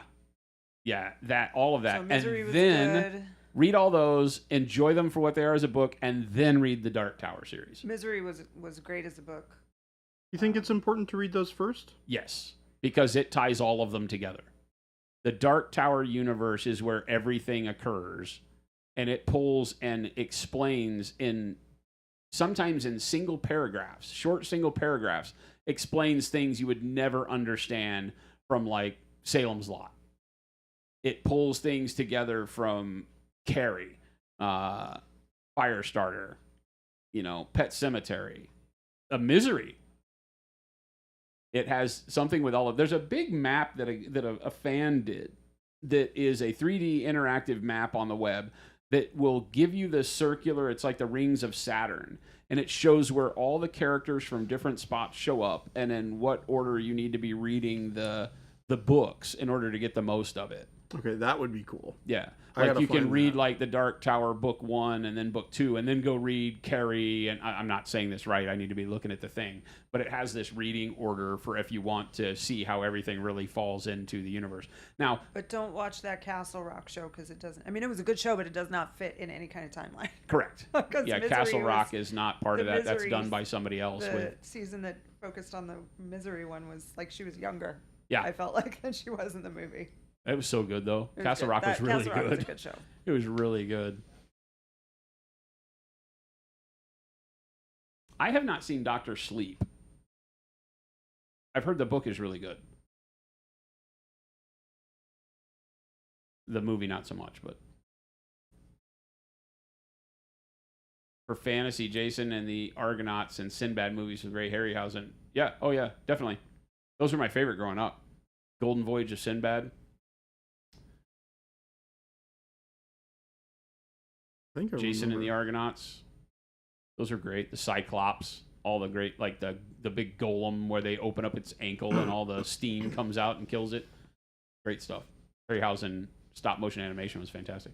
You love the Dark Tower series. The Man in Black went west and the Gunslinger followed. Yeah. Thank you, Cy. The last chapter of the first book was the first time your mind was really opened by a book. Made you feel so small. First time you were knocked out of being so egocentric. Oh, really? That's a big deal. Right? Big light bulb going off for you. It's a great series. There's times where it runs long in the tooth. You can tell he walked away from it and then came back to it multiple times. He said, if you get the ones that have the forewords by him and other people, he talks a lot about how he really struggled to finish the Dark Tower. He would write something and it would go away because the way Stephen King talked about it is that it's not him writing it, it's it writing itself through him. And it was really weird and existential in how he would have to really feel like it was time to, bring this character back. And that part of it was very interesting to me. Doesn't he also like write really fast? I seem to recall hearing something about him like writing. I mean, he's written like 1 million books. Yeah. He even writes his pseudonyms. I mean, come on. That's kind of crazy. Richard Bachman or whatever. And then he also writes as a female name, I think. His children's book, Eyes of the Dragon, fits into the Dark Tower. Mike, guess who's got Clone Force 99 4 days early? What's Clone Force 99? No idea. Are these miniatures? Maybe. The Stephen King book verse is extremely similar to what Terry Brooks did with the Shannara verse. The Stephen King book verse. Oh, the thing I'm talking about. Yeah.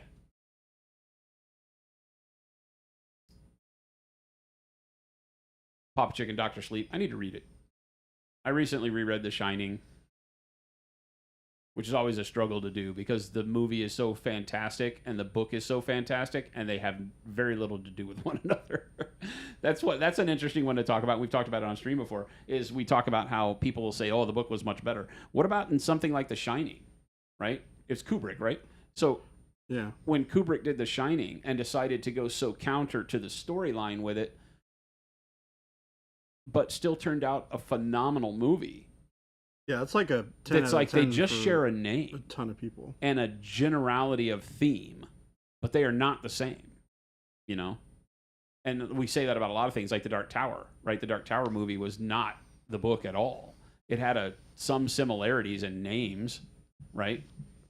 But it didn't have many of the main characters. It didn't have any of the storyline, and that's not as forgivable. The Shining is fantastic on both ends. Cynical Peanut, what's going on? Scroll back up a little bit. What is this one that says felt like a wild conglomeration of nonsensical references? You absolutely hated the Dark Tower movie. Oh yeah, nothing to do with the book. Not at all. I mean, it was so bad they came back and said, instead of preemptively telling us it was not about the book, that it was set about another gunslinger, because the book did set it up to where this has been going on forever, right? This is a cyclical Ouroboros type situation. And instead of just coming out and saying that beforehand, they said it after the fact, right? That you had a different Man in Black. Well, you had the same Man in Black. I guess he's always the same, but there's a different gunslinger, right? Because at the end, Roland finds out, sorry, spoilers, but Roland finds out that there have been many gunslingers before him when he gets to the Dark Tower. So it sets itself up for the endless loop that you get the feeling exists throughout the entire series anyway. But Legion, Bad Batch. Oh, it's close for. That's what I thought. It goes off the rails after book 5, Vector. It gets harder to read for sure. It comes back on though. I feel like at the end. But yeah, it does get tough there at a point. Again, like you said, there's huge batches of time where I don't think he was going to do anything with it. Wasn't Cat's Eye based on Stephen King? What is Cat's Eye? Noir Deus, awesome. You got your Age of Angra. Have you opened it up? What do you think? Dr. Seuss wrote The Grinch Who Stole Christmas as a book. Dr. Seuss helped create a cartoon version. 2 original works, same author. And they're not the same, are they? The book and the cartoon are exactly the same. They're exactly the same? Yeah. Okay.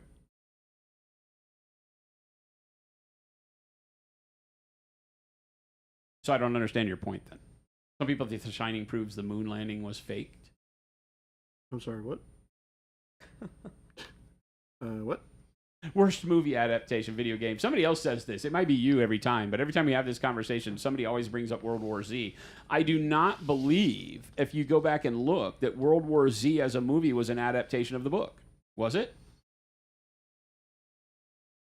I read someplace that was not the intent, that they just have the same title.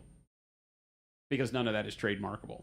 Because World War Z is more of a like an interview with a bunch of people that have experiences during the zombie apocalypse. It doesn't have a consistent story with Brad Pitt roaming around the earth trying to find a solution. He's like trying to find a cure, right? Yeah. Cuthbert Allgood. You got the name. There you are. Cuthbert Allgood. Thank you, Si. Straight from the books. In my interpretation, it's always Roland that's the gunslinger, but every cycle changes slightly. Oh, okay. All right. Cat's Eye's a movie from the 80s. I don't know it. Wino Elric series from is it Melnibone or Melnibone? I've always called it Melnibone. Can you scroll back up? Stuff's going by too fast. Wino Elric series from Moorcock to Screen. Thought cool books. Very cool, very detailed, that would be hard visually. And who knows, maybe they won't sell the rights. Remember, a lot of things, authors don't want to sell rights to the work. Now, Moorcock's dead, right? This I don't remember. So maybe he doesn't have an estate to sell it. Who knows? You would think if it would be public domain at some point in time, you could just make the Elric series, the Stormbringer. Wasn't that his sword's name? Stormbringer? Yeah, as a kid, I thought those were great. That was some of the best fantasy that I had written. But as a kid, I don't know why. I don't think I had more patience. But nowadays, as an adult, I can't read through them. They're very stale, trying to slog through the books. They have some neat parts. Yeah, the Grinch peels people's skin off in the books. I'm sorry, what? Yeah. Right? No, he Oh doesn't. my gosh. It's the same. If you read the Dr. Seuss Grinch Who Stole Christmas, it has the actual art on the front of the book from the cartoon, right? Exactly the same. It's the same as Green Eggs and Ham. Yeah. Well, there's no green eggs in it. For cartoon, I think, because maybe there is. Oh, I don't know if they made one. I'm just saying the look of the book. All Dr. Seuss books look kind of the same. Can't land on a moon made of stone if it's mozzarella. World War Z book is amazing on Audible. I have the hardback when it first came out. And I read it. I don't think I have it as or maybe I have it as a Kindle book, but I haven't ever listened to the audiobook part of it. I only ever listen to audiobooks these days. The Jason Bourne books. I've never really been a big fan of those types of books. I did like Clear and Present Danger, that stuff. Tom Clancy stuff. The Clancy, Hunt for Red October, those things. Really liked Hunt for Red October. The movie. I never read the book. Oh, some crazy people think Kubrick helped fake the moon landing and left clues in The Shining. I mean, of course. Everybody knows. The moon's hollow. The hollow moon thing is weird, right? Because there are literal scientific, with the, what do they call it? Not echolocation, I forget what it's called. That it has a ring to it on the moon that doesn't make any sense. There's some interesting things there. Weird. You should watch Cat's Eye. Jen will love it. Why do I feel like you're lying? Game delay. What color is the Grinch? In the books, he's green, right? Yeah. He is green. Butter Battle is peak Dr. Seuss. I don't know Butter Battle.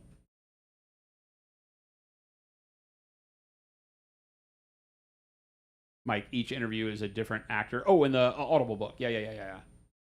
Oh, that's cool. Oh, Mark Hamill, Rob Reiner, Nathan Fillion. Oh, nice. I typically don't like audiobooks with multiple voice actors, I have to admit.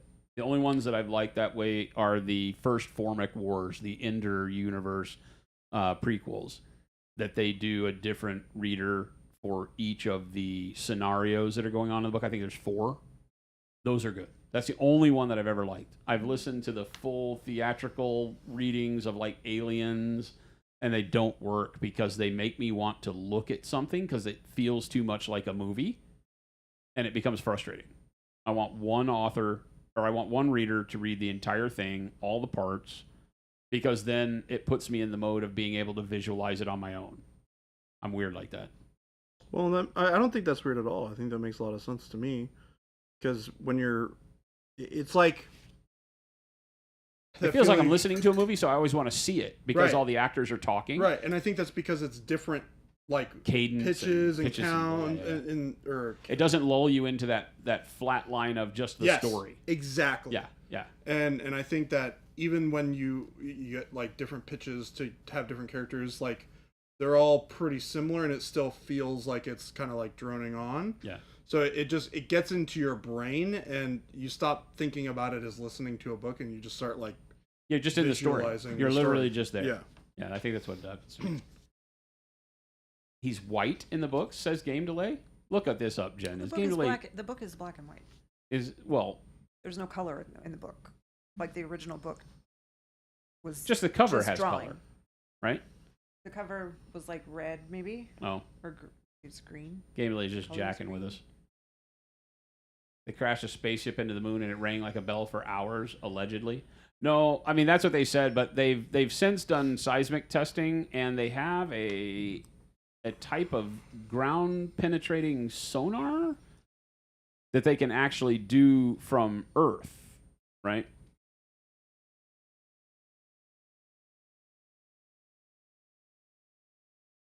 Yeah, the cover is red with a little bit of green.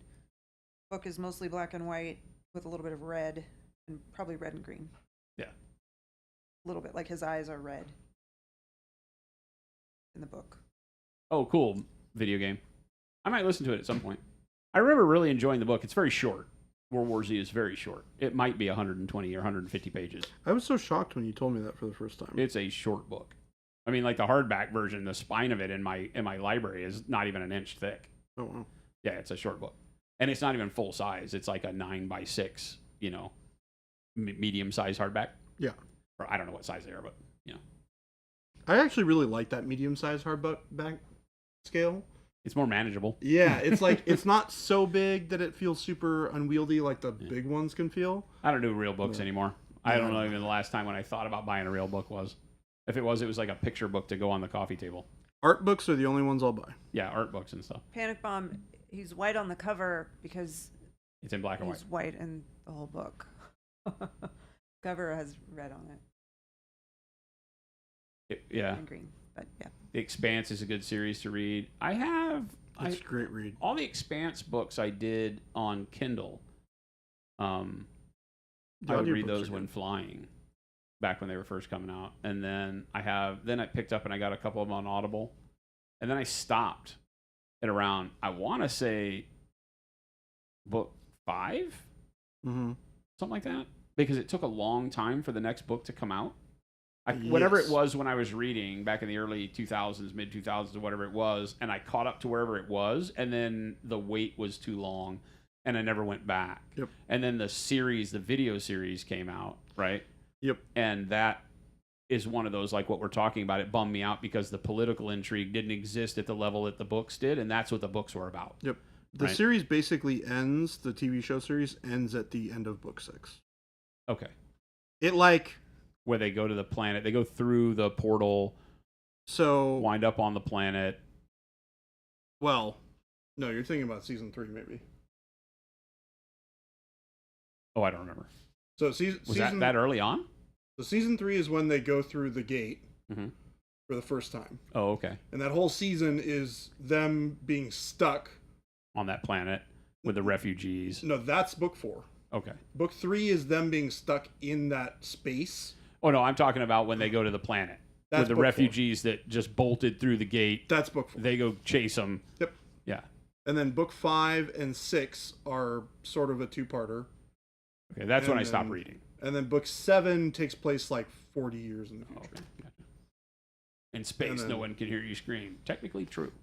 Game Delay said my brain went back and made the Grinch green all through the book, even though he never was. Doesn't matter. Just thought it was fun that my brain lied to me, like a Mandela effect. Oh, But I feel like I knew that it was black and white because I mean I used to Teach. read it, and I feel like way back when I taught the little kids, somebody asked why he wasn't green. Jen has answered this question before.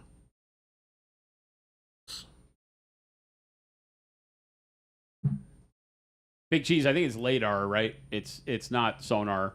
I got my words wrong, but it's like LIDAR. I don't remember what it was. I watched a thing on it. Your brain went back. Oh yeah. Almost done with all the silver. We got, what, 4 more guys? Jordan has a little spot of purple paint on his index finger that looks like a heart. Where? Finger, the one that's touching the model. Your index finger. Your pointer. That one Oh, right sideways. Yeah, like laying over. Yep. Look at there. that. Wait, leave it there. She Leave it there, leave it there. recognizes stuff like that from miles away, dude. Okay. She'll be like, "Look up there, that cloud. It's a heart. Look, it's a little heart. Look on the concrete. Jen took a photo of it. did. On the concrete." And I have to like rotate my head like 360 degrees before I can see it. I'm like, "Oh, it does." When does the Grinch hit open domain? I don't know. It may already be. It's what, 100 years? No. How long is it? I thought it was 100. It's not? I don't know. When was the Mickey Mouse thing? Maybe so, because that was 1920 something for that first Mickey Mouse. Yep. A lot of people got blown up on that one because then they just started using Mickey Mouse in their stuff and got immediately shut down. Disney was so ready. Yeah, I was thinking 75. Copyright term is 95 years from the year of first publication or 120 years from creation, whichever comes first. Gotcha. Well, that's copyright. How long before something becomes public domain? After March 1st, 1989, all works published and unpublished are protected for 70 years from the date the author dies. 70 from the date the author So, dies. for example, the unpublished works of an author who died in 1943 are in public domain as of January 1st, 2014. Wow. So wait, that means that like Lord of the Rings is already? No. He died in the 50s, right? Well, so that's that a a different copyrighted work, Well, it's copyrighted work. Right. Different thing. and Yeah. you can still transfer that ownership. It gets really crazy when there's an estate that owns it, and because is his son Christopher That sounds right. Tolkien also wrote books. Oh, Christopher! So I don't know how the rights keep. It's like Mickey Mouse, right? Like that first Mickey Mouse is the only one in the public domain, which is not really anything like the modern Mickey Mouse. I guess that's true. They continually update Mickey Mouse and Redesign it a little bit. up the license on it, right? So that Mickey Mouse will perpetuate. Whichever Mickey Mouse is making the most money will be the one you can't use forever, kind of a thing. But at some point in time, they get so close, right? Because as soon as he gets red pants with buttons and the gloves and all that, it really doesn't matter. Everything since then has been the same Mickey Mouse, pretty much. Yeah. The Grinch tries to destroy a beloved holiday, and Mike and Mr. Archaeologist think that's not bad enough. So he has to skin people and eat their souls. Papa Chicken said, my wife mentioned to our daughter that we watched SpongeBob when we were kids. Her response, but it's in color. That hurts me. That's rough. Right here. That's rough. Because My wife mentioned to our daughter that we watched SpongeBob when we were kids. Because if you were watching SpongeBob as kids, you have never seen television that's only black and white. You've never had that in your lifetime. I've never had that in my lifetime. Right, exactly. I don't understand but it's in color. The kid is like, but it's in color. How could you have seen it when you were old or when you were kids? You're so old that TV only was in black and white when you were kids. I'm seeing the kid was on their toes saying, you're ancient. They didn't have color TV yes, but back then. that's not even real. Because, Gotcha. Yeah, you've never in your life had the only option be black and white. I have seen what the original Garfield looked like along with John and all that stuff. It's interesting watching how the cartoons evolved. Tolkien died in 1973. Okay, so even then it would be under... Absolutely, there are black and white reruns, but what I'm saying is that if you are of the age that you watched SpongeBob when you were a child... You've never seen black and white TV. You've not had it to where it was the only option for you. I, as a child, had a TV that was only black and white. It didn't matter if the show was in color, the TV only showed black and white. Yep, we had a black and white television in the... whatever the second room that had a TV was. Yeah, like Color TV in the living room, black and white everywhere else.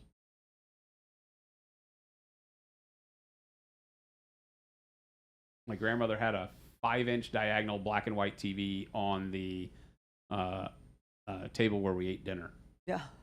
My aunt had a little kitchen one, and it was like That's this what big. it was, like a kitchen one. It yeah, was little like, one. and it hung underneath the Yeah. cabinet. Same exact thing, except it sat on the table with a pile of books to prop it up so you could see it. Because it And used to was have the like a folding tiniest- leg. It was like, I mean, it was barely bigger than my cell phone. Yeah. crazy the screen. that was the thing. And yet the electronics behind it weighed like a ton. Oh and my were gosh, it bigger was than a huge. shoebox. Yeah, like it was big like and 2 heavy. shoeboxes. Hilarious. You had a black and white TV till you were 10, born in 88. We had a big box, black and white. In 88, maybe. Okay. But that's They weren't making any shows in black and white in 88. at that time. Garfield cartoon was voiced by the same guy that did Peter Venkman's voice in the real Ghostbusters. And the movie Garfield is voiced by Bill Murray. Oh, that's funny. When you were little, you couldn't even pause a TV show. Exactly. Oh my God. You make us think about the fact that like you had there to were get no up remotes. you had to get up off and- your couch Yeah. to change the channel. Now, the fun thing is that there were only 5 channels. Yeah. So you didn't really ever change a channel much except that your favorite you had show. There were only 3 networks. Yeah. Fox didn't exist No. when I was a kid.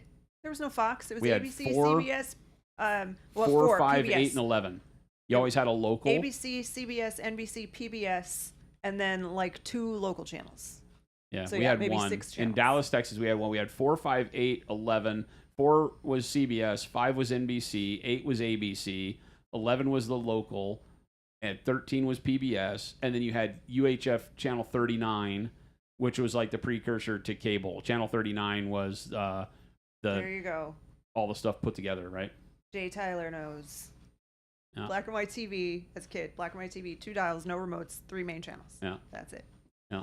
And you'd watch All in the Family on one, and then when All in the Family was done, you might have to get up and switch it so Yeah. you could watch whatever was on the other channel. It was a knob that you had to turn. It did. It had an outside ring Yeah. that you had turned it out a to little juice thing a in the little middle. bit to get it the static and the waviness to go I'm away. talking about changing the channels was a knob. Oh, It ours was like had a the click, handle, click, and you go click, chunk, chunk, chunk. Yeah. But then it had the outside knob around it Oh, because the Yes. UHF channels yeah. you had to dial in because they'd get wavy.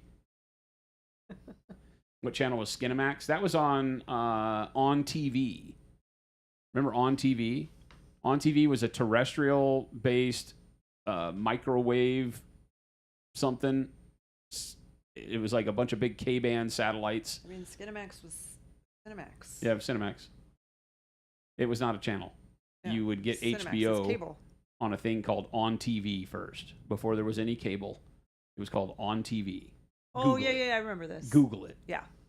Before there was anything else. I think it was big K-band satellite dishes that would then broadcast microwave band, and you put this weird little pointed, it looked like an old 50s ray gun that went up on the ceiling or on the roof.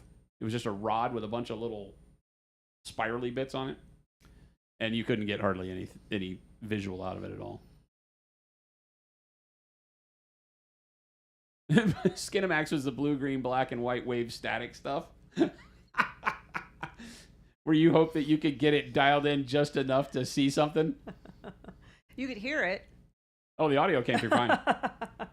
Yeah, the audio would get you in trouble. Move the rabbit ears yet? The rabbit ears with foil on them. Yeah. Is that a real thing? Foil on the rabbit ears? Oh, yeah. Oh, yes. Yeah. Outside TV antennas, big, crazy looking aluminum outside antennas that had a piece of cable attached to them that come in and hook onto your TV. And generally, the antenna box to your TV had to go into a little adapter box, and then these 2, low voltage connectors. It was a pain in the butt. When the first video game consoles came out, they all had to come with these adapters because none of the TVs had composite inputs on them. And the only way you could output a video signal from the video game box was with a composite video cable. And so you had to have a little box that had a slider switch on it that went from TV to game. And you'd plug the antenna into it, the composite from the Atari into it, and on the outside it had the 2 little wires that had fork connectors on them, and you screwed those into the back of the TV, and you'd flip it, this big kerchunk switch. You'd go TV or kerchunk, play my game. And you had to tune the TV to Channel 4. Channel 4 or whatever it was. 3 or 4. I think it was 3. Well, 3 or 4, but we had Channel 3 here. Oh, okay. So we couldn't use Channel 3, so we had to use Yeah, we had to be on Channel 3, VHF or whatever it was, Channel 3, in order to play the video games. It's hilarious. Abdullah said MTV arrived at some point in my childhood and was clearly going to ruin our society. 1981. Yeah. Scanner Darkly was a good movie adaptation of a book. I've seen the movie. That's been a long time. Speaking of years why Jordan's rat ears gone, I'm sure they were probably giving him a headache. They were not super comfortable, to be honest with you. When your brother and I moved out, when you and your brother moved out to change channels first, we switched the dial. Then your brother grabbed a walkie-talkie, went to the roof, and rotated the antenna until I told him the picture was clear. I can remember that. I can remember my dad having to yell through. We had to open the window. He'd go up on the roof. He'd move the antenna, and we'd have to yell at him and say, "We can see it now. Stop!" And he'd always over-rotate it, you know. And then one of my buddies they were rich, you know, rich, air quotes rich, but their dad was a severe techie. He was in the military. He was a techie, and he got a K-band satellite dish. These things were like 4-foot diameter dishes that had to be mounted on a huge concrete pad in your backyard at ground level, clear of any trees, and they had motorized actuators on them. They had to rotate around, I think, 180 degrees, right? Because that's the only amount of the sky that matters. So I think they rotated around 180 or 270 degrees, and then, you know, would tilt on their axis like, you know, 90 degrees or something like that. And you had a big box in the living room, and you would go in there, and it was so fun to change channels and then look out the window and see the thing swivel around. Because it would, if you switched to a channel that was on a different satellite, it would have to swivel around to aim at a different location on the equator with those damn satellites. It was hilarious. Crazy. He had a headache. He had to take them off. It's a headband, and it like presses into your head. It's made for like 8-year-olds. And you saw the gloves. Definitely meant for a child's head, not Jordan's. I got a big head. Oh, video game archaeologist. Yeah, I remember those. It had the buttons for A, B, C, so you could switch between your different things that were plugged in. The forks, T. Schmidt, exactly. Had to screw that box in the TV. You did, man. It had those two little fork connectors on it. And to get rid of the static, you'd take an extra piece of wire and solder it onto the case and then ground it. And it would get rid of noise on the TV. Because the thing had a floating ground. It was horrible. Streambot asking the important questions. Where are Jordan's ears?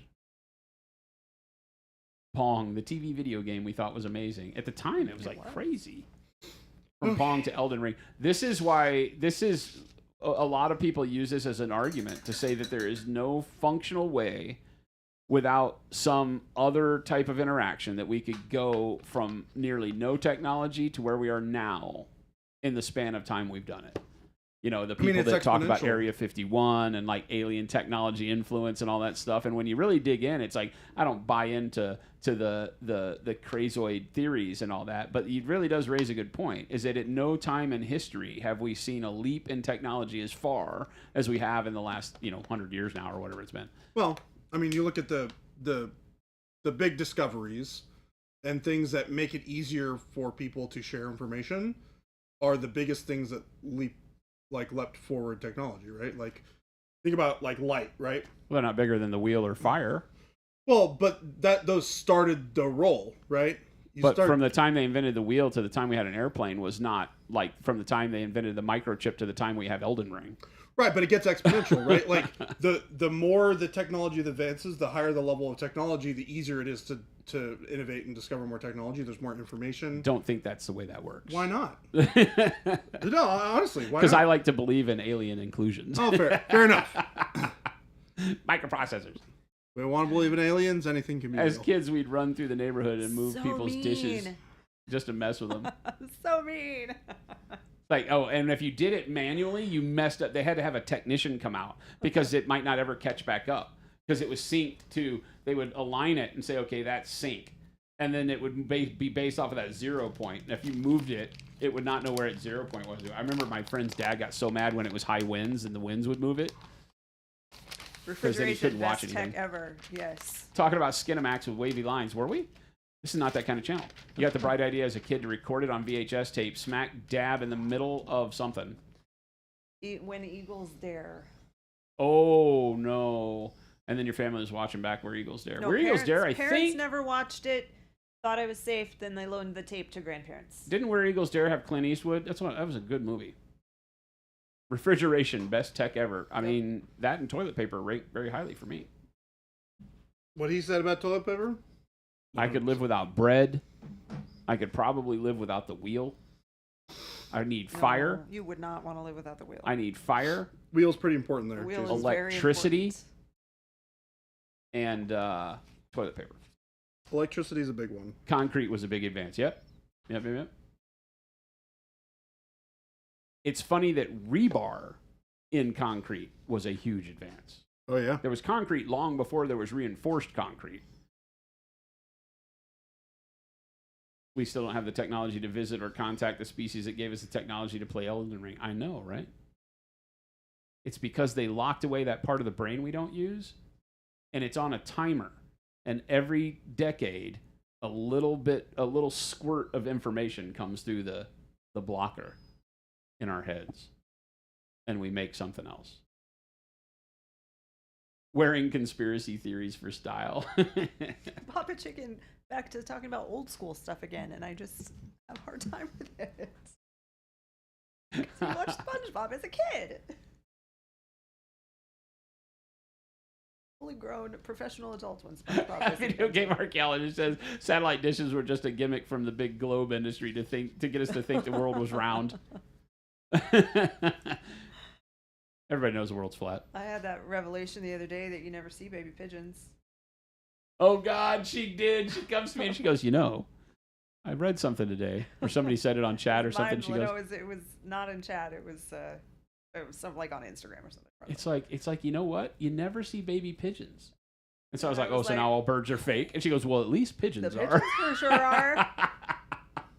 And then you start driving around and you're like, you know what? Pigeons are always just hanging out at the corner and there's never young ones. And I've never seen a pigeon nest anywhere. They do have pigeon coops though. That's a thing. If it flies, it spies.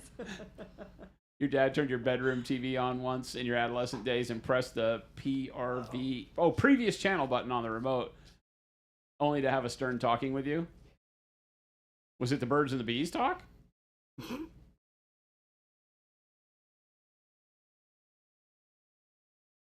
Back many years ago, your brother would take an ignition lamp and a multimeter, put the cords on an empty movie box case, and go up the roof, pretend to measure and adjust the antenna in the completely wrong direction, and see how long before a neighbor adjusted theirs.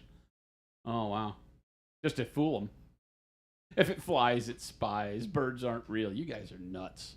If pigeons are fake, where does the pigeon poop on the car come from? I don't think pigeons are fake. Jen does. Pigeons are fake. It's a CIA psyop.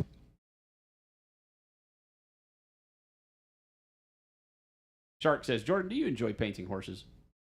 Yeah. Depends on the model. Problem with horses tends to be the sculpt. Yeah, if the sculpt is good, Right. It's really great. If it's bad, then no. Bird poop comes from chemtrails.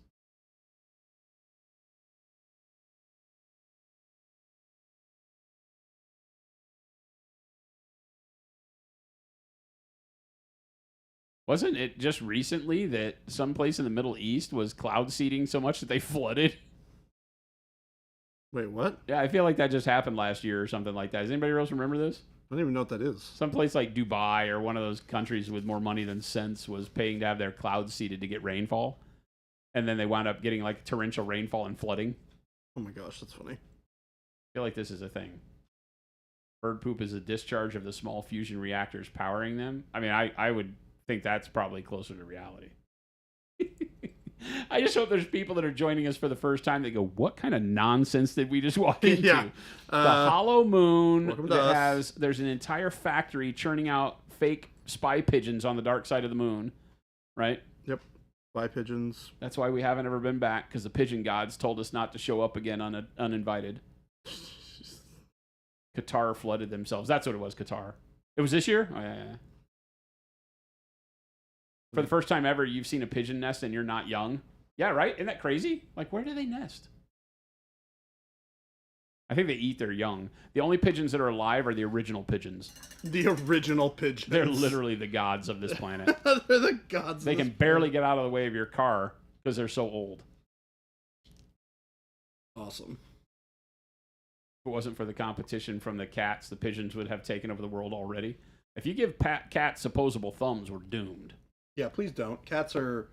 Dogs would have to get opposable thumbs at the same time, and even that doesn't give me a whole sense of comfort. No, the cat part is still terrifying. Well, you remember that? You remember in the Love, Death, and Robots? There's an episode where the robots go to tour Earth, and the reason why humanity doesn't exist on Earth anymore is because the cats either got thumbs and could talk, and the cats talk and all sorts of stuff. Oh my gosh. And the cats like killed all the humans. Lizard people run the world, and they broke Bat Boy out of the asylum with Bigfoot and Elvis. That's hilarious. I think we need to write a book about all this stuff. Yeah, Love, Death, and Robots is Hasn't. Yeah, exactly. Yes. Pigeons like candy corn, all the ones that were ever made were made in 1912, and they just continue to exist. They never die. Government got tired of people asking questions and planted a few pigeon nests about, oh, yeah, oh, they're onto us. Yeah, they're onto us, folks. They're onto us. Make a nest. Put some baby robots in it. Your dogs would open the cabinets, eat all the food, get sick, and then do it again. Yes, exactly. It's not like having thumbs makes them smarter. It just allows them to act on their stupidity. Dogs are the smartest dumb things on the planet. Right? Maybe next to cows. Cows are also very smart and dumb at the same time. They're kind of like big dogs. They just taste better. Exploding Kittens is the best show of the year. Yeah, you said it. I don't know it as a show. I thought that was a game. It is a game. Was that burgundy, Babe and J, for the cloth? Dark plum. Dark plum. It's the brightness of the pale yellow and the orange brown underneath it that makes it look more like a burgundy. Yep. Yeah, and it gets if you'd used burgundy, it would have lightened up even more and Right. probably been a little bit more blue. Yep. Yeah, 'cause burgundy is actually pretty bright. Like, if you look at the top of this, it's actually very similar. It's a little warmer. It's like the color you're getting. Yeah. But you wouldn't have gotten it doing that way. Correct. And he still has what may not show. He has a lot of that yellow warmishness coming through it that burgundy wouldn't have. Yep. Lots of tongue-in-cheek conspiracy theories mixed into fiction. These are the new ones, Goliath games. Yeah, this is the new Skaven Tide, not Vermin Tide, because why would we use the same thing twice? Box set? We would never. Replace thumbs with a paycheck, and Jason, just describe your life. The paycheck doesn't make him smarter, but it lets him act on his stupidity. Correct. I'm right there with you. They don't pay me for that reason because they're worried that I would end the world. If I had an allowance, we would all be in trouble. So are we getting Nerd Library now? Paints, games, and books? I like it. What are you talking about? We added a book channel in the damn Discord for you guys. Nobody uses it. A lot of Every people now and then we talk about books. Yeah. Humans are winning the smartest dumb things on the planet for 200,000 years so far. Smartest dumb things. I don't know. If you use it comparatively speak, you have to compare it to the smartest thing on the planet, which is humans, unfortunately. So that's what I'm comparing everything else to. If we are also smartest dumb things, what are you comparing that to? That would be my logical answer to you on that one. We don't have anything that's smarter than us. So unless you're one of the people that thinks that smarts is like ants, you know. Awkwardish gets to join me on the list of people who finished a model this month. I finished a model this month. I'm proud of you. Oh. That's awesome. Yeah. And it looks great. Goliath, you've got it but haven't opened it yet? Yeah, you got two, didn't you? Or you split? I split. You bought a box. You bought one box and then both of you split it. Yeah. So I bought a box and I traded the Storm. That's what I said. You bought Vest. one box, but you got 2 boxes worth of Skaven. Correct. Yeah. Yeah. It is now a show on Netflix. The Exploding Kittens is. Oh, okay. Is it really? What the heck? Yeah, I don't go for those types of things really. So weird. The guy who played Lucifer in Lucifer plays God in Exploding Kittens. Gotcha. Lucifer was a bummer because when they had the TV series come out, I was like, is this Lucifer based on the Vertigo comics? And they said loosely. And it wasn't. It was a buddy cop thing. Yeah. And the Lucifer comic books is something I wish we could get a series on. Now that they've done Sandman, and I don't think they've done Sandman very well, but Lucifer comes out of the Sandman series, right? I think that's where he first came from. But the Lucifer series in Vertigo is amazing. You didn't like Sandman? Orcas are smarter than we are? Nah, not even. Dolphins, not even.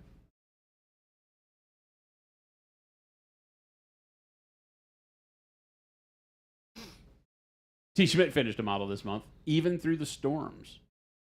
So T. Schmidt wins. Schmidt is questioning, did I finish a model this month? Oh, I okay. You think I did? Gotcha. Yeah, Punisher. I love this one. A person is smart. People are dumb. Yeah, exactly. Ooh, yeah. Yes. A person is smart. Don't put us in People are groups. dumb.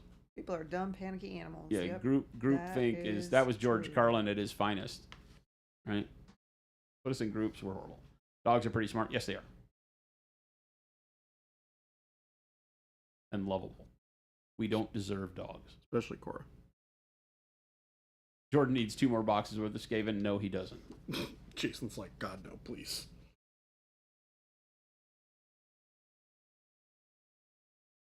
I mean, the funny thing is, I think that box actually does a really good job of giving you a pretty good spread of the things that you need. Like, if you get 2 copies of it, I'm like, I don't really need any more clan rats. Smart is subjective. I think at some point in time it doesn't have to be. It can't be. Right? You have to, in order to build a comparison matrix, it can't be subjective. Right? Raw Tomato, what's your source?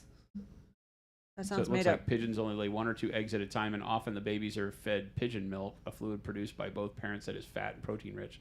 They can breed year round, which is pretty rare for birds. It's a government book that he's reading. It's a Right. government He's reading from book. the script.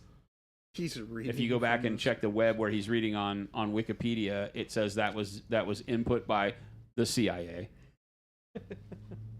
Last edited by CIA. Birdfact.com. Yep. Yep. That definitely seems fake. 100% real. Sir Blame in Brazil has been raining for 2 weeks straight. Oh my God.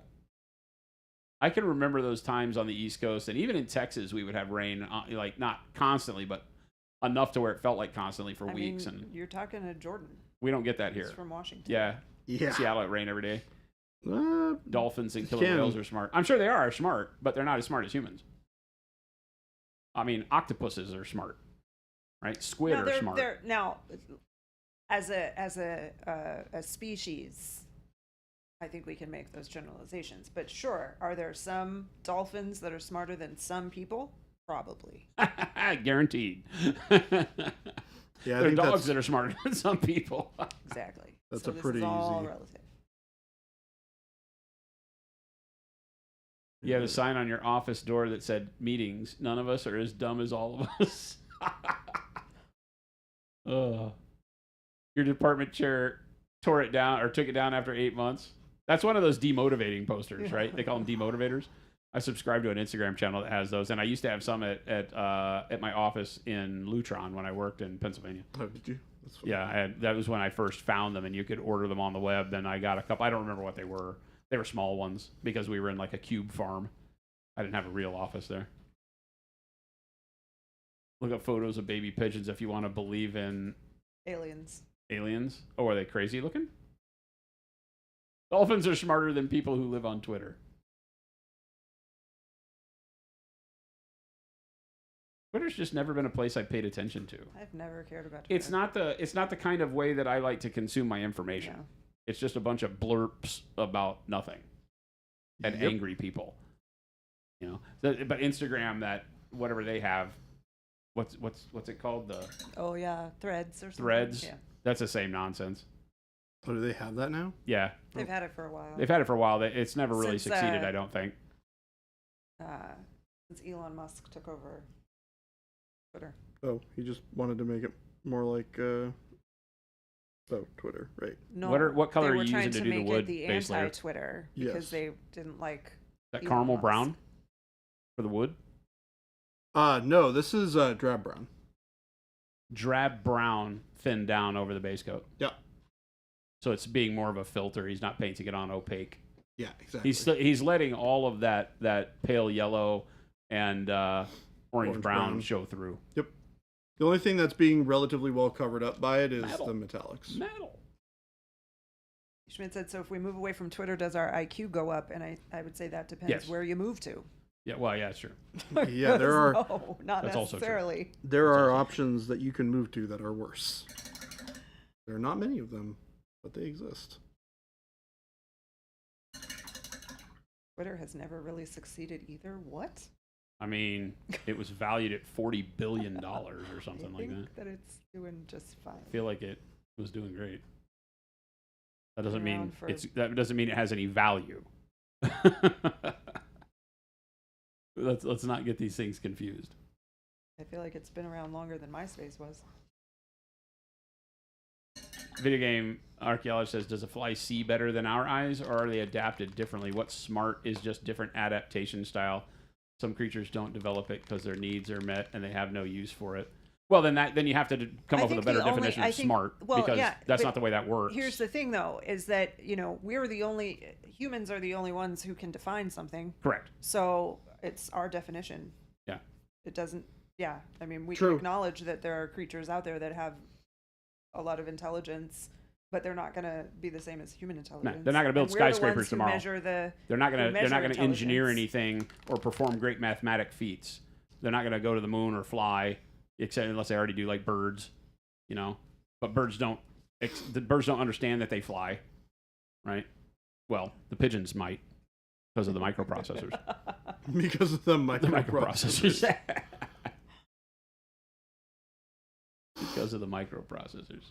It is 4:12. I put up links already. Are you ready to call it a day? Yeah, we can call it a day. Let me finish this shield really quick, and then we can take it on out of here. Well, I mean, you got to remember, Wad, that they were successful before that because their valuation was allowing them to fool their shareholders as well, I guess. Again, like millions of people use it. Yeah. So I don't know whether you like it or not. It is technically a large business. I don't know if it's profitable. Large. I don't know. The beaver is the only other animal that really builds anything significant. Ants. I think people have said that when you look at ant hills, the big ones underground, that the nature of the I loosely call it architecture, is actually pretty phenomenal. Oh yeah. Bees do, but bees, it's ingrained. It's instinctual. And I think that they've said with ants it's not as instinctual because ants can work in the environment, in different environments. The same ants will build differently, whereas bees will always try to do the same exact thing. Yeah. I feel like that's right. Yeah. Termites. They don't really. They just build those towers of doom that crawl from your ceiling. They tell you got to call the termite guy. Thank you guys so much for being here today. We've had a wonderful time. We had some great conversations. I got a lot of work done here. We had some good conversations about painting your armies. We're going to continue a little bit more with that this week. Don't forget, we stream 5 days a week, Monday through Friday, from 2 p.m. to 4 p.m. Mountain Standard Time. Make sure to drop a follow. It's totally free. You can join us every day during the week, and you can get notified when we go live, especially on crazy Saturdays, like this last one. Make sure you guys check out all the wonderful links that Jen has so kindly placed into chat for us. Throw up. She threw them up in chat. We've got the store link. You can find all the wonderful paints we're using here on stream on our website. You can also check the FLGS link to find a local store near you that sells our products as well. As Ghost Hunter has so politely said, we have 4,535. I like that you stopped there, Ghost Hunter. Yeah, I think he enjoys being called a fantastic artist. Like, well, he's an amazing artist with all the rest of them. Ghost Hunter is also a fantastic and amazing artist. They are wonderful links, aren't they? All wonderful. They are wonderful. You guys are all wonderful. Thanks for hanging out with us. But thanks for hanging out with us. Make sure you guys check out the last link, which is YouTube. Find all the wonderful shorts. We're gonna have another one going up tomorrow, so keep an eye out. I'm not doing that, Zazen, but maybe other people will. And we're gonna find somebody to raid. In tomorrow's short, Jordan paints paisley and houndstooth patterns. Uh-oh. He's lying. Be on the lookout for that. You can figure out which one of us are actually telling the truth. He paints paisley houndstooth, actually, which is a totally new thing he invented. Paisley houndstooth. Yes. All right, bye, everyone. Bye, everyone. We'll see you all tomorrow.